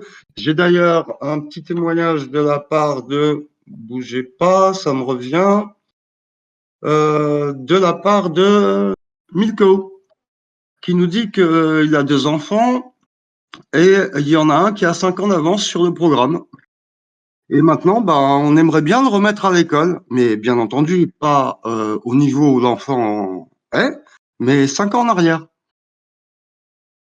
Est-ce que l'enfant il a le droit de vote là-dedans? Comment est-ce qu'on gère une situation comme ça? Donc, c'est encore une fois, c'est extrêmement important. Il vaut mieux dire les trucs parce que des fois les gens ne retiennent pas forcément l'ADI, hein, Déclaration internationale des IDE. La Déclaration internationale des droits de l'enfant, elle est sur Internet, téléchargez-la. Et donc, encore une fois, et on rejoint Lorelai dès le début, c'est l'article 55 de la Constitution qui est une arme extrêmement importante. Ensuite, il y a la réalité des faits, c'est-à-dire qu'il y a des obstacles qu'il faut essayer de franchir.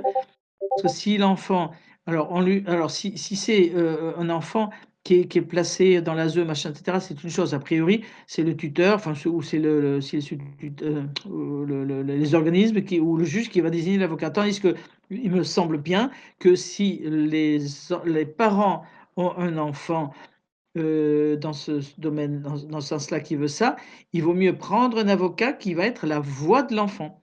L'obstacle, c'est: «Mais non, cet enfant n'a pas l'âge de raison, machin, et cetera», et la réponse, c'est la Déclaration internationale des droits de l'enfant.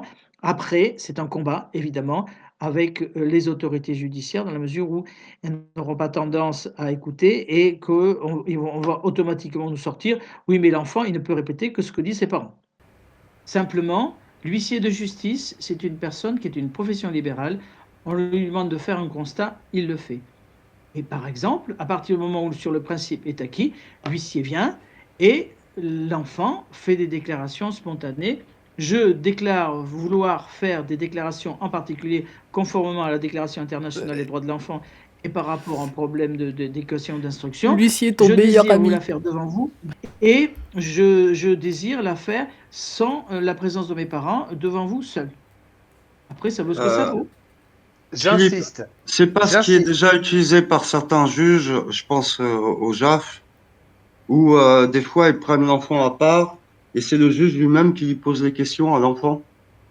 Oui, mais si auparavant, avant ça, on a un acte d'huissier où l'enfant le dit, le juge peut toujours essayer en plus. Mais c'est un élément de plus. Le juge, j'imagine mal, Mhm. il va essayer peut-être, mais il aura du mal à combattre si l'enfant a dit spontanément des choses, il va redire pareil. Donc, et il y a un acte d'huissier qui le dit dès le début. Ça coûte, mais c'est bon.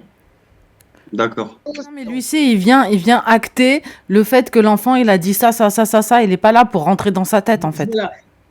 L'huissier n'est qu'un constatant. Il suffit que l'enfant dise: je désire, comme j'ai dit tout à l'heure, et je désire que ce que je vais vous dire soit enregistré. Et il ne peut pas dire autre chose, l'huissier. Tu vois, il rentre pas dans la tête du gosse, il vient, il constate, il écrit, c'est tout. Voilà. C'est un greffier. Voilà.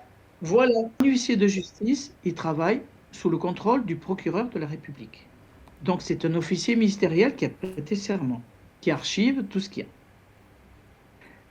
Il a prêté serment, donc a priori, alors la question du statut, on ne va pas en parler, hein, mais bon, donc il archive tout, et ce qu'il dit, ça vaut vérité jusqu'à inscription de faux. Donc, l'huissier, c'est ça.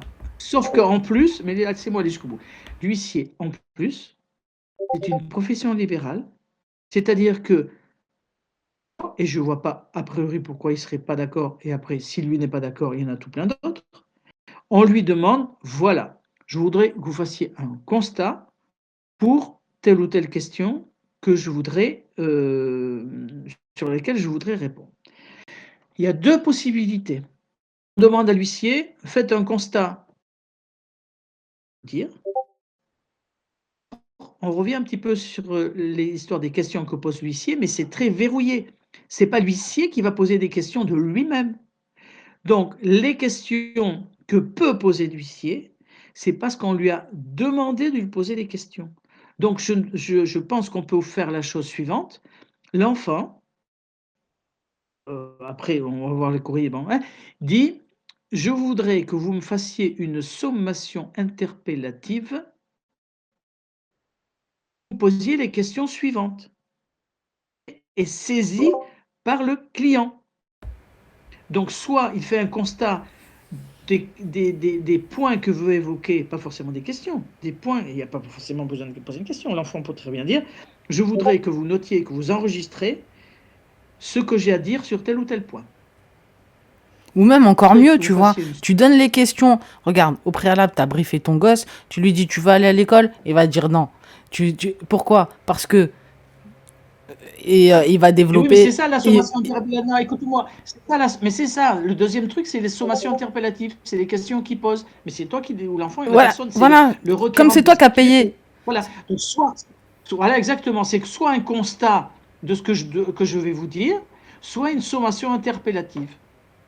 Donc soit le constat, soit la sommation interpellative quand on veut acter quelque chose pour entamer une procédure au tribunal. L'huissier est notre meilleur ami qui va pouvoir inscrire en fait les faits Voilà. de ce qu'il aura constaté. Donc on l'appelle. On prend la protection juridique pour le financer. Il est là, on lui file les questions. Au préalable, on a briefé son gosse sur les questions qui vont être posées. Et lui, il va acter les réponses de l'enfant. Non, alors briefe pas. Dis surtout pas qu'on va briefer l'enfance. Non, c'est l'enfant qui a réfléchi lui-même, parce qu'il a l'âge de raison, sur les choses qu'il a envie de Et faire. c'est quoi ou pas l'âge de faire. Et raison? alors, surtout, il faut viser. Attends, chut, il faut viser dans ce que va mettre l'huissier au visa de la Déclaration internationale des droits de l'enfant, de l'article 55 de la Constitution, au visa du texte de l'ONU, au visa des textes de l'Union européenne, au visa du texte du Conseil de l'Europe, convention et protocole additionnel. Donc c'est au visa de ça. Ensuite, il faut savoir qu'il y a aussi une autre chose, j'ai peur d'oublier, c'est on peut faire aussi une dénonciation d'acte, mais c'est complémentaire aussi, c'est-à-dire que l'enfant remet un courrier à l'huissier. Ah bah, c'est plus simple. Et ce courrier, il peut être adressé à l'inspecteur d'académie, au procureur, machin, etc. Après, se posera une question. Dans quelle mesure l'enfant qui est mineur peut-il le faire? Est-ce que, là, je n'ai pas la réponse, est-ce qu'il a besoin que ses parents l'autorisent? Est-ce que lui-ci a besoin d'une autorisation des parents pour interroger l'enfant? Je ne sais pas. Bon, on aura retenu que l'huissier est un témoin fiable qui peut être présenté devant un juge et qui viendra prendre par écrit ce que dira l'enfant. Ensuite, Non, l'huissier ne va pas être présenté devant le juge. L'huissier Non, c'est son constat. il pourra être présenté devant le juge ce que l'huissier aura écrit, qu'il aura entendu de l'enfant. Alors après, bon, bien entendu, parce que là, je vois défiler tout un tas de questions, bien entendu que le gamin, il va pas forcément apprendre tout ça par cœur, mais je pense que dans l'idée, n'importe quel enfant, même s'il a 6-7 ans, il peut dire, je n'aime pas aller à l'école pour telle ou telle raison, ou je ne veux pas aller à l'école pour telle ou telle raison, et j'aime bien l'école à la maison parce que j'apprends plein de trucs. Et même si c'est dit comme ça et que l'huissier le note comme ça, je pense que le message sera délivré d'une manière compréhensible au juge. Voilà. Quelles sont les actions de groupe qu'on peut faire aujourd'hui concernant l'école à la maison? On est une cinquantaine là sur le Discord. Si on se met à 10 et qu'on dit, voilà, quelles sont les actions qu'on pourrait faire ensemble tous les 10? Alors attention, c'est ce que je disais tout à l'heure. Pour faire une action, il faut avoir quelque chose à attaquer ou à critiquer. Donc dans l'absolu, actuellement, je ne vois pas. D'abord, la loi n'est pas promulguée. Il faudrait se fonder sur les actions antérieures. Soit c'est nous qui attaquons, les personnes qui attaquent, pour lancer une procédure judiciaire administrative, ou ce sont les personnes qui se défendent parce qu'il y a déjà une procédure judiciaire ou administrative qui est contre eux. C'est pour ça D'accord. qu'il Là, en c'est fait, important d'avoir une consultation qui adapte à chaque cas. là, en fait, ce que je vois dans plusieurs discussions que je suis en train de dire au fur et à mesure, c'est que les gens n'ont pas vraiment envie de rester passifs à attendre que l'ASE arrive ou que je ne sais pas quel inspecteur vienne mettre le nez chez eux. Et ils voudraient justement, avancer. Et oui, mais pour avancer, il faut soit qu'ils soient attaqués, d'accord, ils n'ont pas envie Mhm. d'attendre d'être attaqués, ils préfèrent- mais pour attaquer eux-mêmes, il faut attaquer une décision, il faut attaquer quelque chose. D'accord. Attaquer quoi? La loi n'est pas encore promulguée. Il Alors, n'y a on pas va. de loi, elle n'est pas applicable. D'accord, mais on va Apparemment, se mettre dans un scénario en fait. Dans le scénario où elle est promulguée et où on vient commencer à nous Lié. embêter. Donc, c'est-à-dire qu'à partir du moment où elle a été promulguée, je suis désolée, c'est une agression. Moi, elle m'agresse. Alors attention, c'est promulgué et publié au journal officiel. Oui. Emmanuel Macron n'a pas fait un de ses tours de passe-passe là, il y a quelques jours, je pense, pour l'inspection des deux roues. C'est-à-dire, c'est passé, la loi est bonne, mais il ne l'a pas promulguée. Non, c'est pas ça. Non, Il a décidé de la garder dans un tiroir, non? Alors, non, c'est pas que. Non, elle a été promulguée, justement, et elle a été. Non, alors, un décret, écoutez-moi bien. Pourquoi j'insistais tout à l'heure? Séparation des pouvoirs, c'est que le Parlement, il fait les lois. Et le gouvernement, l'exécutif, il fait des décrets. De mémoire, si je ne me trompe pas, pour les deux roues, c'était un décret du gouvernement. Donc, le décret, il a sans doute demandé qu'il soit abrogé ou pas appliqué. Je n'ai pas la réponse. C'est sûr que c'est ça. Mais par contre, apparemment, il n'a pas promulgué un décret, puisque la promulgation, c'est la promulgation d'une loi qui est faite par le Parlement. Et l'histoire des deux roues, c'est pas le Parlement, c'est pas une loi, mais c'était pas le Parlement. Par contre, c'était un décret. Donc le décret, il n'avait pas à être publié, il a été pris et apparemment, il a été publié au journal officiel. Sinon, il n'était pas applicable. Et donc, 24 heures après, quelques heures après, il a décidé de ne pas le rendre applicable. Si je peux faire un rapide retour. Le président Chavanon a expliqué pour les vaccins qu'il a entendu des magistrats dire que la plainte pour crime contre l'humanité que j'avais faite pour lui et pour son association, c'était dangereux et que c'était quelque chose qui faisait peur. Il se trouve que maintenant, le gouvernement n'a pas voulu faire une obligation par loi pour la vaccination parce qu'il a peur qu'on entache sa responsabilité. Donc là, pour l'histoire des roues, il a dû y avoir un mouvement de gens qui ont été importants, et donc on ne sait pas, par les rassemblements généraux ou territoriaux, et du coup, le président de la République a dit non, moi je suis le chef du pouvoir exécutif quand même, donc ça on ne l'applique pas, alors que c'était publié. Troisième chose, Lorelai, ferme-toi les oreilles. Franchement, l'émission qu'on a faite en novembre 2020 sur l'école à la maison, où on annonce que c'est impossible par rapport au texte européen, machin, etc., on ne peut pas exclure, je ne dis pas, il ne s'agit pas de dire cocorico, que ce soit grâce à cette vidéo, tu penses bien que ton site et moi, on est quand même surveillés par rapport aux éléments très, très forts qu'on fait. Quand on a fait 30 000 vues sur l'article, plus de 30 000 vues sur l'article 1 du Code civil, j'imagine bien que le pouvoir, il suit ce qu'on fait. Et que quand tu titres toi-même dans ton émission la réponse avec la tête de Macron en premier, j'imagine mal que tu sois pas suivi. Donc l'information, elle est obligée. Non, mais écoute, non, mais c'est sérieux, écoute. Pour moi, il est évident que cette vidéo ou l'information qu'il y avait dedans est remontée au plus haut intérêt de l'État.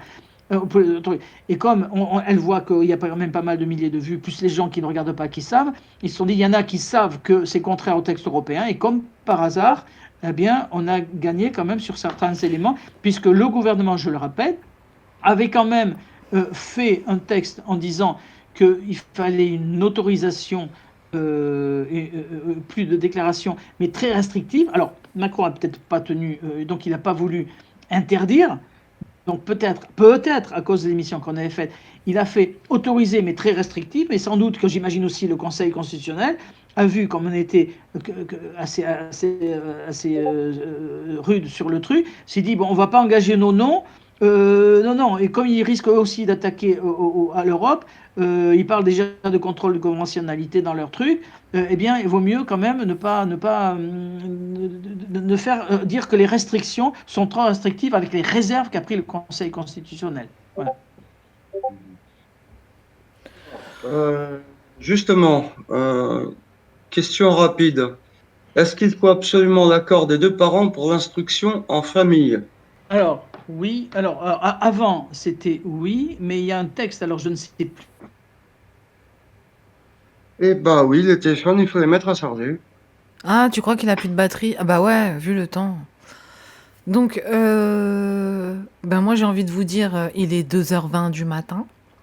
On s'est bien masturbé le cerveau pendant toute cette soirée. Merci d'être venu au lieu de regarder NCIS ou Netflix. Hein.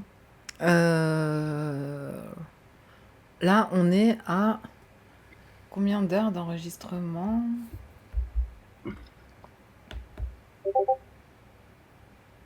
On est à 4h52 d'enregistrement. Donc, je vous remercie pas pour la durée. Je sais pas encore quand je vais m'atteler au montage parce que j'étais d'accord pour faire un montage sur 2 heures de rush, mais pas 5 heures, quoi. Bon, déjà, c'est mieux que la dernière fois, c'était 6 heures. Donc voilà, gardons le contact. Je vous invite à investir sur vous-même en allant sur mon site, mon laboratoire d'autodéfense judiciaire, esclavehorrorstory.fr.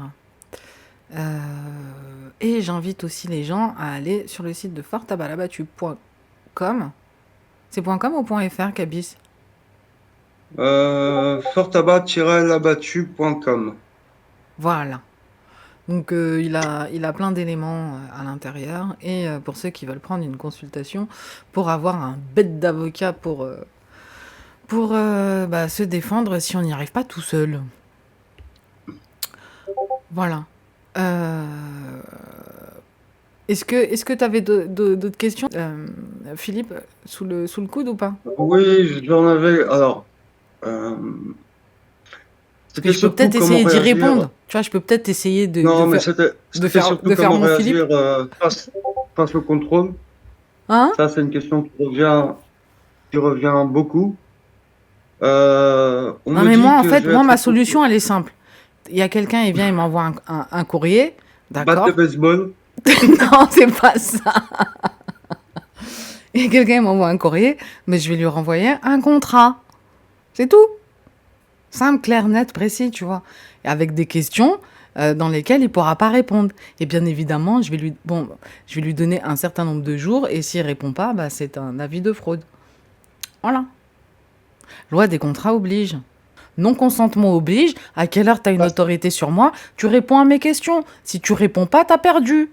Tu vois, c'est parce qu'au-dessus de moi, il n'y a pas de créatures, tu vois. Ils vont pas venir me polluer mon oxygène.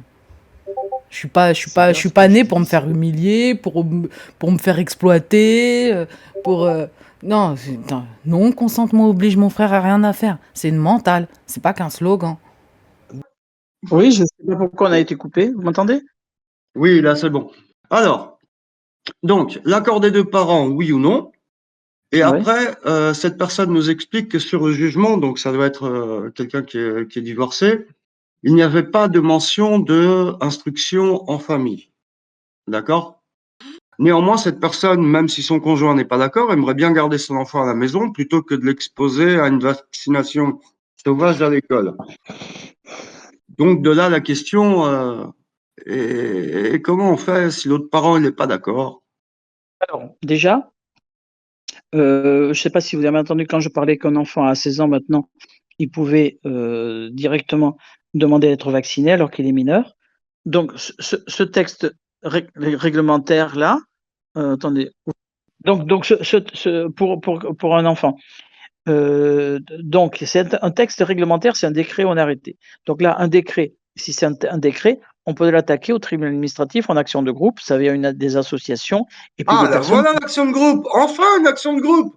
Voilà. Alors, l'action de groupe, c'est un terme un peu spécial qui est utilisé actuellement, mais en tous les cas, plusieurs personnes qui se réunissent, qui réduit le prix. Voilà. Donc, c'est possible si c'est un décret, d'accord? On attaque l'auteur du décret et ça se passe par RPVA, comme je vous disais. Les clients n'ont pas besoin de se présenter, même moi non plus, j'ai même pas besoin. Ça se passe tout par écrit, par Internet, et voilà. Bon. Et donc, il y a ça, le fait qu'il y ait besoin de seulement un seul parent. Et deuxièmement, il y a autre chose aussi, c'est le fait qu'un enfant qui a 17 ans puisse se faire vacciner sans l'accord des parents. Bon, comme il est mineur, à mon avis, ça peut se faire attaquer. Après, on gagne ou on ne gagne pas, mais bon, en action, entre guillemets, commune. Voilà, avec plusieurs personnes physiques. Ça, c'est une chose.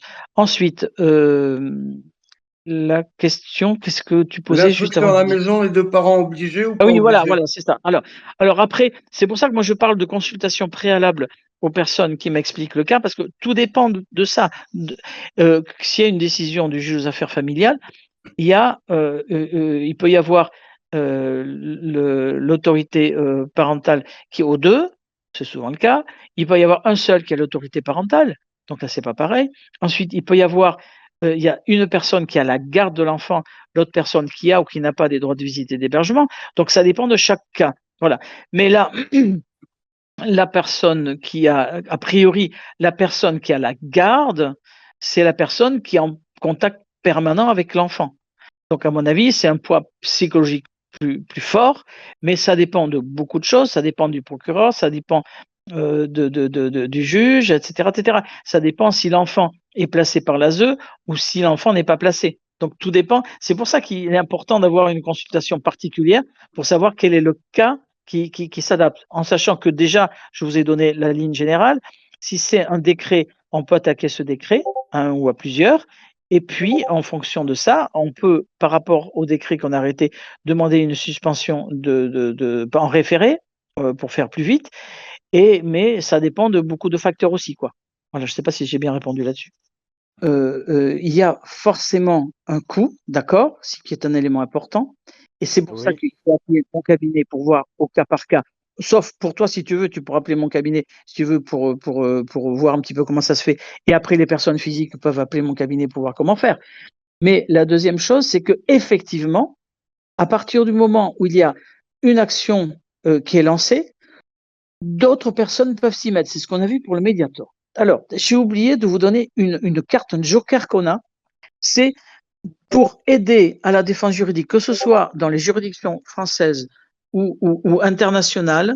On a un joker, c'est les consultations de professeurs de faculté qui valent de la doctrine. Bon, on en reparlera peut-être une autre fois, mais je voulais pas le dire. Pourquoi je sais ça? Parce que c'est un peu lié à ça. Une personne qui fait une plainte et d'autres qui se rejoignent, plus une consultation de professeur de faculté qu'il faut payer. Mais s'il y a plusieurs personnes, ça permet de faire moins cher. Mais ça a beaucoup de poids, une consultation de professeur agrégé de droit. J'ai vu tout à l'heure un avocat qui s'appelle Prigent, qui est avocat à la Cour d'appel de Paris, mais qui est surtout professeur de faculté à Panthéon-Sorbonne.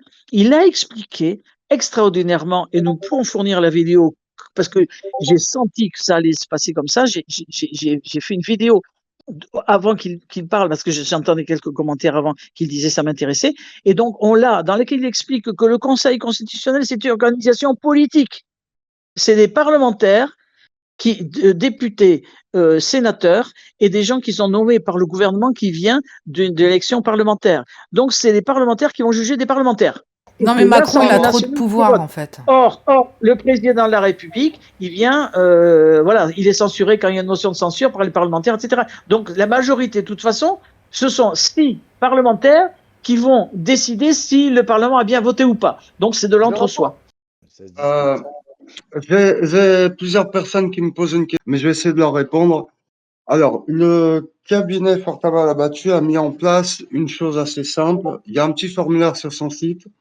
Je vous l'ai mis, je vous le remettrai encore en lien. Ce formulaire vous permet de vous inscrire, soit parce que vous avez une action à mener en justice là tout de suite et que vous voulez suivre avec cette action-là. Ça vous permet de prendre un premier contact avec le cabinet, soit parce que vous voulez être informé des procédures collectives. Ce qui vous est demandé, c'est, dans le cadre d'une procédure collective, qu'est-ce qui vous intéresse? Quels sont les griefs que vous voulez mettre en avant? Alors, pourquoi est-ce qu'on a décidé de faire ça? C'est effectivement parce qu'il y a des procédures collectives, comme Maître Fortabat Abattu vous l'a expliqué, c'est quand même assez difficile parce que c'est aussi beaucoup du cas par cas. Mais il y a des procédures collectives qu'on veut mettre en avant. Mais par contre, on ne va pas facturer les gens forcément 250 € à chaque fois pour une consultation d'1 heure ou 1 heure et demie avec un avocat. Mais ces gens-là, s'il y a une procédure collective, ils aimeraient bien participer. Très bien. On leur a mis à disposition un formulaire de manière à ce que quand on lance une procédure collective qui est en relation à la demande de ces personnes, on puisse les recontacter et qu'elles puissent se joindre à cette procédure collective. Je crois que là, je suis en train de répondre à la moitié des questions que j'ai vu défiler. Ensuite, pour l'association, vous êtes nombreux à demander mais quelle association, etc., etc. Est-ce qu'on ne ferait pas bien de créer une association? Je vois défiler la question à plusieurs reprises. Alors, il faut savoir que Maître Fortabat Abattu a été ou est président de plusieurs associations. Pour des raisons qui lui sont propres, il n'a pas forcément envie d'en parler là ce soir, ou pas forcément envie de, voilà, d'expliquer les tenants et les aboutissants. Par contre, il y a une association qui a été créée pour les cas du Covid, qui s'appelle SOS Justice, qui est une association qui a été créée de manière délibérée en Italie. Je vous expliquerai peut-être un jour pourquoi en Italie, entre autres par maître Fabrizio. Et ce sera sous couvert de cette association qu'il y aura certaines procédures qui vont être menées en France. Alors, je vous explique pas tout. Maître Fortabat n'a peut-être pas envie d'en parler et de vous expliquer le pourquoi du comment de tout ça. Mais effectivement, il y a déjà une association qui a été créée. Effectivement, nous avons déjà aujourd'hui des listings de noms de personnes qui nous demandent des actions en justice. Oui, il y aura des actions qui vont être faites groupées. Pour ceux qui veulent effectivement se maintenir informés, consultez donc le fil de discussion qu'on a. Je viens de vous envoyer. C'est donc sur portava-labattu.com, Covid, vos droits. Ça vous permet de vous inscrire et d'être tenu au courant si vous voulez vous joindre à une procédure. Mais aussi, ça vous permet de vous exprimer, de nous dire quels sont vos problèmes actuels pour que nous, on puisse les classer par type de procédure. Voilà, c'est ce que je voulais dire. Comme ça, j'essaie de donner l'information à tout le monde et d'être transparent avec tout le monde. Bien Voilà, alors entendu que alors juste pour finir, bien entendu que dans ces procédures, il y aura des procédures qui sont assez faciles, comme Maître Fortabat vous l'a expliqué. Il y a des procédures qui sont beaucoup plus longues.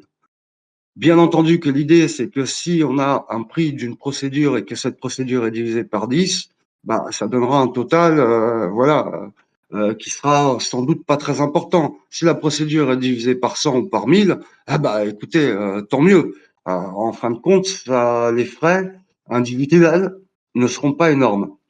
Mais pour pouvoir calculer ce type de choses, il faut déjà qu'on ait cette intention des gens qui puissent nous dire: j'aimerais participer à une procédure dans ce cadre-là, maintenez-moi au courant. Je reviens un petit peu sur la procédure, comment on fait. Dans le procès des écoutes téléphoniques de l'Élysée, je ne trahis pas le secret de l'instruction, il n'y en a plus, il n'y a plus d'instruction, il y a eu des condamnations du préfet Poutot, enfin de tout ça.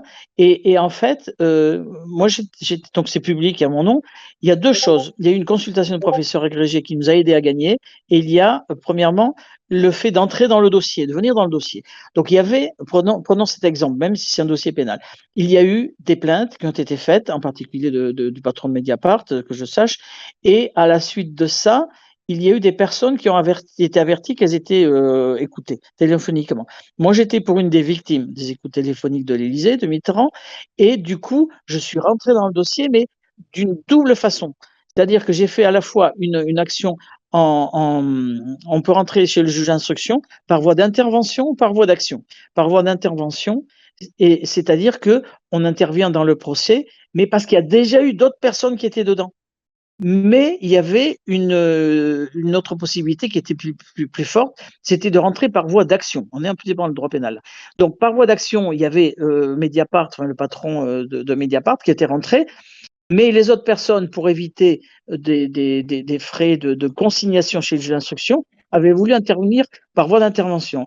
Moi, j'avais préféré faire par voie d'action, par contre, par voie d'intervention. Moi, j'avais préféré tenter par intervention, je savais que le procureur allait refuser, mais comme mon client avait l'aide juridictionnelle, ça m'évitait une consignation et j'ai pu rentrer dans le dossier des écoutes téléphoniques de l'Élysée très vite, avant Jean Dernalier, avec Vergès, etc., parce que j'étais rentré par voie d'action, parce que mon client avait l'aide juridictionnelle. Ensuite, là-dessus, le gouvernement, par les magistrats, le procureur disait c'est trop tard. On a fait une consultation d'un professeur agrégé de faculté, le professeur André Decoq, avec qui j'avais fait des bouquins par ailleurs, et on a réussi à gagner parce qu'il y avait la procédure qu'on a utilisée qui nous a permis de rentrer vite dans le dossier, et ensuite une consultation de professeur de faculté. Donc là, ce qu'on peut faire, il peut y avoir des personnes qui rentrent en droit administratif, par exemple, ou même au pénal, tout dépend des dossiers, directement dans la procédure, et d'autres qui se surajoutent. Mais plusieurs. Alors, moi je m'occupe pas, moi je donne les consignes, mais après c'est autre chose. Il faut voir au cas par cas. Mais le coût supplémentaire qu'on pourrait avoir d'un professeur de droit constitutionnel, d'un professeur de droit administratif, il faudra qu'il soit réglé. Mais c'est vrai que plus il y a de personnes, plus ça va faire une possibilité de prendre une consultation de professeur de faculté. J'insiste là-dessus. C'est quoi une consultation? Et quelles sont les sources du droit? Les sources du droit, c'est la loi, la Constitution, pardon, c'est la loi, la jurisprudence française ou internationale et la doctrine, c'est soit ce qui est écrit dans les journaux juridiques. C'est pour ça que quand je vous disais que pour faire un contrôle de conventionnalité, un petit juge, si on peut dire, c'est pas péjoratif, peut dire que cette loi n'est pas applicable, même si le Conseil constitutionnel a validé, c'est de la doctrine, parce que c'est une personne habilitée, un prof de fac qui s'appelait, peu importe, j'ai plus son nom. En tous les cas, il avait fait dans une revue juridique qui s'appelait Les Annonces de la Z. Donc ça, c'est la doctrine. Voilà. Et là, la doctrine, c'est aussi ce qu'avait fait le professeur de Kock, qui avait fait une étude de doctrine. Et c'est une des sources du droit. Il y a aussi autre chose, c'est les travaux parlementaires. Pour savoir expliquer une loi qui n'est pas forcément très explicite, on va voir quelles ont été les transcriptions des travaux à l'Assemblée nationale ou au Sénat, et ça s'appelle les travaux préparatoires de l'Assemblée nationale. Donc ces sources du droit, c'est très important, mais pour nous, je crois qu'il y a un joker qu'on peut utiliser et qu'on a utilisé nous pour les écoutes téléphoniques de l'Élysée, c'est une consultation de professeur de faculté. Il faut trouver un bon professeur compétent qui veuille le faire, mais c'est un élément qui nous permettra de gagner, qui peut augmenter les chances de gagner, parce que contrer un juge, et à mon avis c'est indispensable, un juge qui va vouloir prendre une décision inverse, s'il voit qu'il y a une consultation écrite, hein, donc professeur agrégé de droit qui s'engage sur le truc, ça fait quand même réfléchir. Voilà. Ces 9 juges, ils sont rien de plus sages que, enfin, ce sont des politiques pour une partie d'entre eux. Je vais quand même rappeler qui sont les juges du Conseil constitutionnel. Excusez-moi, c'est important de dire ça. Le Conseil constitutionnel a une autorité qui est supérieure à celle des lois, supérieure à celle du Parlement. Si le Conseil constitutionnel dit ce n'est pas conforme à la Constitution et à des principes comme ça, qui dégagent, un peu comme ça dans le vent. Il faut bien la baser sur quelque chose. Et justement, le Conseil constitutionnel parfois se base sur très peu de choses. Le Conseil constitutionnel a adopté des décisions qui étaient des décisions scandaleuses. Une décision en date, là, c'est le monde d'aujourd'hui, mais on ne pas le temps d'en parler. Il y a eu la décision Cédric-Herrou. La décision Cédric-Herrou en 2018, le Conseil constitutionnel a dit le principe de fraternité s'oppose à la loi qui sanctionnait l'agriculteur Cédric-Herrou, vous savez, qui a fait venir des migrants sur le sol français qui étaient en situation irrégulière. Le Conseil constitutionnel, ici, les gens, c'est très intéressant qu'ils manifestent contre ça, parce que les gens ont pris conscience, et j'en suis vraiment très, très content, que ce n'est pas une institution juridictionnelle au sens où on l'entend. Ce sont des politiques, je le dis, j'en termine très vite, ils sont nommés par le président de l'Assemblée nationale, le président du Sénat et le président de la République. 2 sont des anciens premiers ministres, Alain Juppé, Laurent Fabius. Et 2 anciens sénateurs. Dans les 5 autres, vous avez 3 hauts fonctionnaires et 2 anciens magistrats, dont une ancienne figure du syndicat de magistrature. Les gens ont compris que c'est une institution politique avant d'être une institution juridictionnelle. Et les décisions qu'elle rend, on devrait s'y pencher dessus, et les citoyens devraient être... Ça a été validé par le Parlement. Mais oui, par les parlementaires, oui, mais qui sont les représentants de la nation. Et le Parlement, je termine, excusez-moi, juste après je donne la parole. Enfin, la parole, c'est pas moi qui l'ai, mais je vous rends la parole. Il reste 1 minute 30. Pardon, je termine, mais vous parlez du Parlement, mais justement, il y a une totale consanguinité entre le Parlement et ce Conseil constitutionnel, parce que, pardonnez-moi, il y a quand même 2 anciens sénateurs qui sont au Conseil constitutionnel, et les membres du Conseil constitutionnel sont nommés, 6 d'entre eux, par les présidents des 2 parlements. On fera un débat sur le Conseil constitutionnel, si vous voulez, c'est très intéressant. Ah oui, il balance du lourd, hein. Ah non, ça vaut pas le coup, hein? Voilà, tout le monde a entendu? Attends, c'est énorme. Ouais, et on va lui grave. demander de nous mettre sa parité. Grave, si tu lui demandes, tu es obligé, il va dire oui. Et on va le payer. Donc c'est pour ça qu'il faut des sous. Pas que Et pour il coûte moi, combien, mais lui? que pour les métiers. C'est 5 000 € une consultation de prof de fac. Le mec, oui, ah bah oui, mais c'est cher. C'est un professeur agrégé. Il a passé des années à étudier et Pour ensuite faire à une enseigner. lettre? Mais vas-y, il est tout jeune, il a même pas une ride. Oui, mais bon, moi quand j'ai commencé, j'étais prof à la fac, j'étais un moniteur de travaux pratiques. Quand j'ai commencé mon premier cours, les élèves... Non, mais tu vas me laisser négocier. 5 000 € il va aller se gratter. Il va faire ça pro Mais bono. non, mais oui, Il va faire voilà, ça dans pro tous les cas, c'est bono. comme- Pro bono pour la cause. Non, ces propos... Ah non, ne te fais pas d'illusions. Avec le... Voilà. Donc, moi, je vois que ce qu'il a dit, c'est énorme. D'accord? Et c'est pas nous qui le disons. Et c'est important que ce soit sur ton Discord, parce qu'on l'entend, ce prof de fac. Il dit le Conseil constitutionnel rend des décisions scandaleuse. Il dit il y a une consanguinité entre le Parlement et le Conseil constitutionnel. Donc, on se prendrait peut-être en procès là-dessus. C'est lui qui le dit. Mais c'est fabuleux, ça, franchement. Mais écoutez-moi bien. On a dit tout à l'heure, on a beaucoup avancé aujourd'hui. On allait pouvoir faire un contrôle de textes internationaux, et donc pas que de conventionnalité, en utilisant l'article 55. Et donc, si quelqu'un se fait attaquer au tribunal sur un truc comme ça, on va dire, mais cette décision du Conseil constitutionnel, s'il y a un juge qui a le courage, il va dire, ben ouais, mais comme pour l'histoire de la loi bancaire dont je vous parlais tout à l'heure, exposée dans l'article de doctrine des annonces de la Seine, cette loi, même validée par le Conseil constitutionnel, eh bien, elle est contraire aux textes internationaux visés, ONU, Union européenne ou Conseil de l'Europe, Convention européenne. Et à ce moment-là, elle est inapplicable. On peut le rêver, mais juridiquement, c'est tout à fait possible. Surtout avec un prof de fac qui nous dit ça, et on fournit au juge la déclaration du professeur agrégé. Franchement, on a de l'or, là.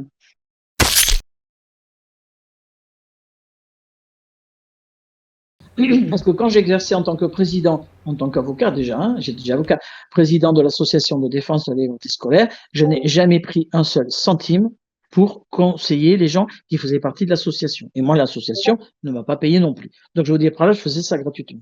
Mais ce que je mettais en place, et des fois, il y a des gens qui ont eu des problèmes, on leur a dit, mais pourquoi vous ne nous avez pas prévenu avant que viennent les services sociaux? Et dit, bah oui, on pensait que. Donc, nous, on a toujours dit, attention, dès que vous avez quelqu'un qui se manifeste, que ce soit verbal, le maire de la commune ou en courrier non recommandé, contactez-nous et moi, président, je vous conseillerai sur ce qu'il faut faire ou pas faire. Et on n'a plus jamais eu aucun problème. Donc là, si je dis ça, et ça je le faisais gratuitement, j'ai jamais fait payer, j'ai jamais reçu un centime de l'association là-dessus. Par contre, ce que je recommande, c'est que c'est selon les cas. Si vous avez, si quelqu'un a un cas comme ça, moi je vous recommande de prendre une consultation à mon cabinet.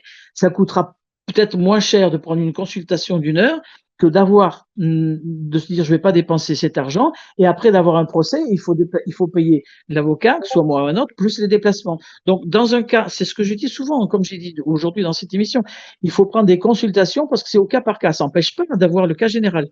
Une fois après, c'est comme j'ai des amis, j'aurais dit protégez votre compte, votre compte bancaire. Ah oui, mais non. De qui tu parles? Tu parles de moi? Non, je parle de quelqu'un d'autre à qui je dis ça. Je dis, mais voilà, il faut faire comme ça. Et après, oh non, c'est compliqué. Et après, la personne vient pleurer, on a eu une saisie. Je dis, mais pourquoi vous n'avez pas fait, machin, etc. Il faut faire. La personne ne le fait pas. Voilà. Et la personne ne le fait pas pour la deuxième fois. Et après, on dit, mais voilà, j'ai eu ce problème. Non, ça y est, moi, je l'ai fait, là. C'est bon, là, je t'ai écouté, là, c'est bon, là. Non, mais c'est pour ça que je te dis, j'ai eu le cas, c'est pas toi. Donc, moi, je dis, dans un cas comme ça, c'est au cas par cas. Et il faut que j'ai les gens pour savoir est-ce qu'ils ont des choses à se reprocher, est-ce qu'ils ont fait des déclarations à la mairie. C'est au cas par cas. Alors, ils dépensent 250 € parce que la consultation à mon cabinet, c'est comme ça, pendant 1 heure. Des fois, je déplace d'1 heure. Et après, ça évitera peut-être qu'ils aient 5 000 € ou 3 000 € à payer à un autre avocat ou à moi. Voilà. Donc après, les gens qui veulent. Et encore, pour les avocats du barreau de Paris, t'es pas si cher que ça pour un avocat de 30 ans d'expérience. Parce que par exemple, pour une affaire de meurtre, que j'ai regardé en cherchant d'autres avocats, des petits genoux, ils prennent les mêmes tarifs que toi. C'est un truc, le plus cher que j'ai vu sur le site du barreau de Paris, c'était un avocat qui prenait 70 € pour 10 minutes de consultation. Ouais, mais tu rigoles, c'est ce que je dis maintenant aux gens, là, ceux qui m'embêtent, là. Alors, je suis désolé, mais attends, en 10 minutes, j'ai pas le temps de lui expliquer mon problème. Sérieux, en 10 minutes, t'as pas le temps de lui expliquer ton problème. Non, mais bref, en tous les cas, encore voilà, vaut mieux investir une petite consultation chez Philippe plutôt que d'investir 5 ou 6 000 € dans un procès ou autre. Maintenant, ma recommandation, c'est quand même d'investir dans une protection juridique avec les plus hauts plafonds, parce que la protection juridique, elle paye rubis sur ongle. Sur facture. Donc ça coûte 7 balles et ça évite de dépenser au moins 3, 4, 5 000 balles, quoi. Ben oui. Alors, Donc le voilà, le conseil de la soirée. Investissez 7 euros par mois pour une protection juridique et ça sera beaucoup plus facile d'aller parler avec un avocat, quel qu'il soit, et d'être tranquille. Ah, mais sinon, il y a ma solution. Hein. Non consentement oblige, rien à. Voilà, ils n'existent La batte de pas. baseball derrière la porte. Et Oui, j'envoie des oui, contrats oui. et je facture en once d'or pur 24 carats.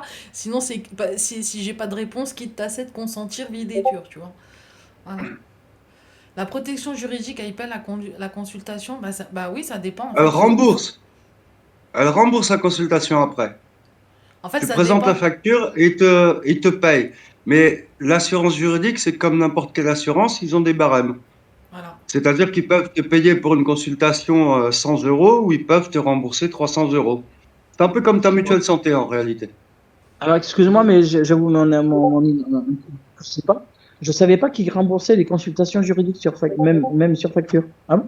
Oui, oui, ils remboursent, ils peuvent aller jusqu'à 400 ou 450 balles, je crois. Mais bien Ah, sûr. ça vaut Mais de oui, l'or. mais oui, Ah ben, c'est ça. En fait, moi, par exemple, tu vois, là, pour le cas de ma mère, en réalité, c'était 430 euros pour la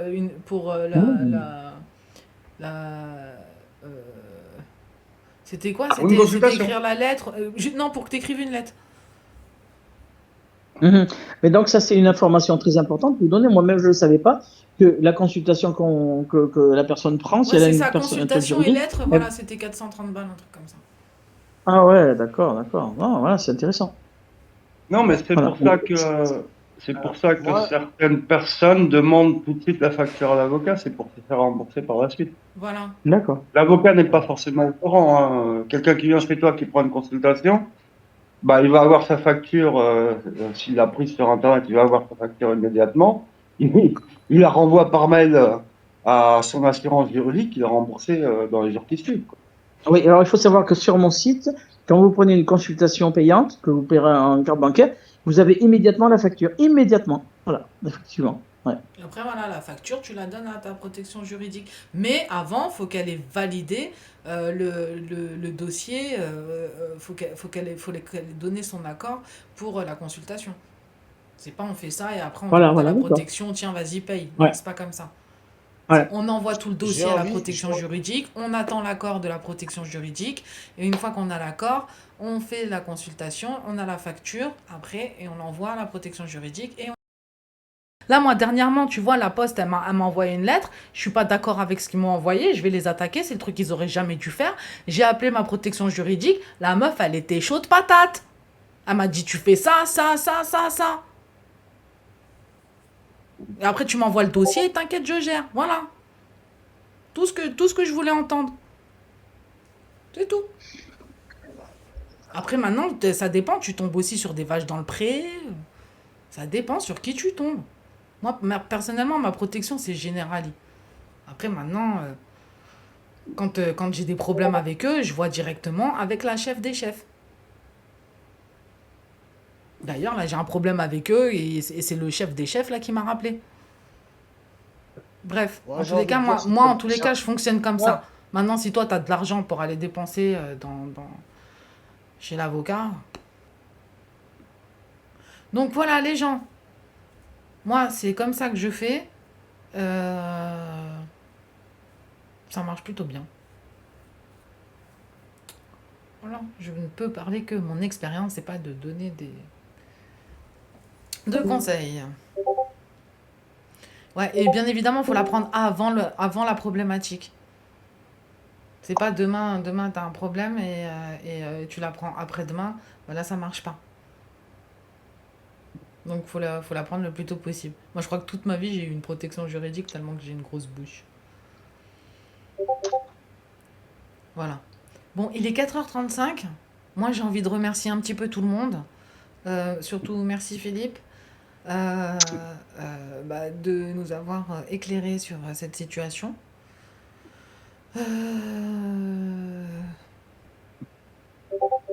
Voilà. Donc, je remercie. Du coup, là, on est à combien d'heures? Déjà, je voulais conclure tout à l'heure. Là, on est à 7h. Franchement, je crois pas que...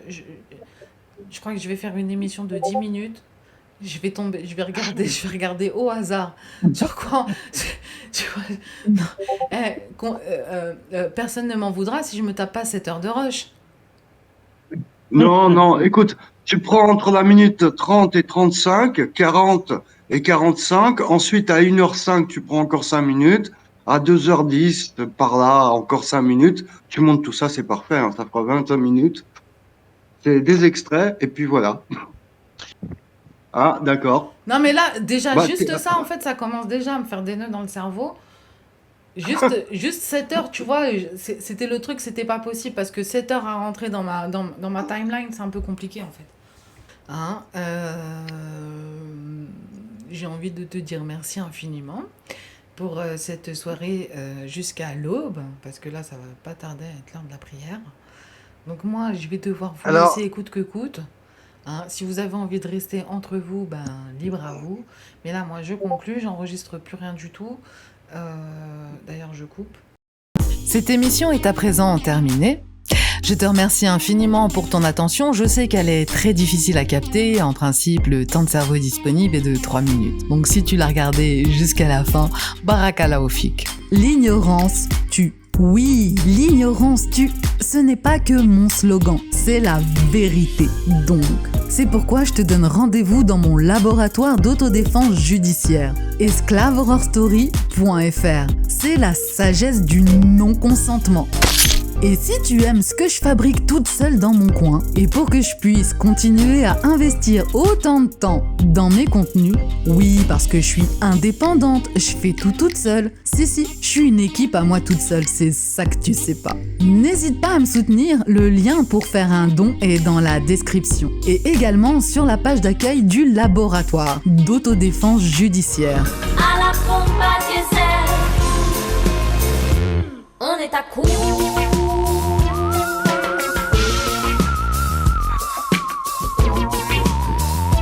Et je dis bravo à ceux qui m'ont soutenu, ça compte beaucoup pour moi. Je vois que vous avez du goût mes loulous. Merci à vous, qu'Allah vous récompense. Barakallahu fik.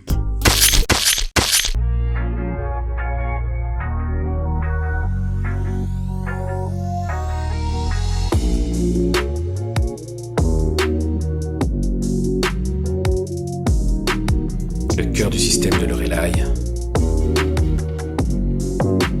est un être humain. Article 1 du Code civil et sa version intouchable du 15 mars 1803. Les lois sont exécutoires sur tout le territoire français en vertu de la promulgation qui en est faite par le roi. Dans le fion, je vise la tombe de Bonaparte. Cagoule et ganté, on rentre à 15 dans ton appart. Je viens de sortir du style, saute à la gorge, donne pas la patte. On est peu pour qui ça fait ce job, on est plein pour qui ça tape. Je rappe toujours comme si j'avais rien, vu que j'ai rien, je continue le rap. 95 banlieue nord, frère, t'as reconnu la force de frappe. Y'a plus de roi donc y'a plus de règles. En temps de crise, les vaches sont maigres. Sale temps pour un nègre, les révolutions rendent intègre. Ça promulgue des lois pour le peuple sans consentement. Sans culotte contre col blanc, du sang dès la première manche. Y'a pas de loi, tu veux que j'écoute qui? Même le code civil est falche. J'prends la colombe avec ma hache, brasier, j'allume avec mon flash. J'ai pas tourné la page, dissident depuis mon plus jeune âge. Les fauves sont en cage, mais y'a plus de frères qui sont en marche. Confinés depuis le Covid. Mes couilles, j'y dors avec mes convives. Gardez vos muselières, laissez les gens vivre. De décembre à janvier, je gamberge sur des trucs bizarres. Je suis sorti du blizzard, l'article 1 dans le viseur. Je suis un loup parmi les moutons qui veut réveiller les meutes. Pas de retour une fois que c'est vomi, je suis déjà pareil pour les meutes. J'entends les sirènes mais je n'ai rien à cirer. Je connais leurs sirènes, 120, 015, 011 admirés. Plus de leur ligne de mire, même vivant on est tous morts. Ça fait un bail que doucement, 2021 faut tous morts. Yes. Non, consentement oblige mon frère, y'a rien à faire. Quand la parole se meurt, article 1, on va se les faire. Trempé jusqu'au cou dans des trucs sombres, des sales affaires. J'écoute pas leur story, j'attends pas le prochain nouvel ère. Non, consentement oblige mon frère, y'a rien à faire. Quand la parole se meurt, article 1, on va se les faire. Trempé jusqu'au cou dans des trucs sombres, des sales affaires. J'écoute pas leur story, j'attends pas le prochain nouvel ère. Yeah. Ah. J'attends pas le prochain nouvel ère. Mr. Take It, Esclave Horror Story, Peng, Lorelai. Et oui, je vous l'avais dit, article 1 du Code civil, pas de roi, pas de loi, non-consentement oblige,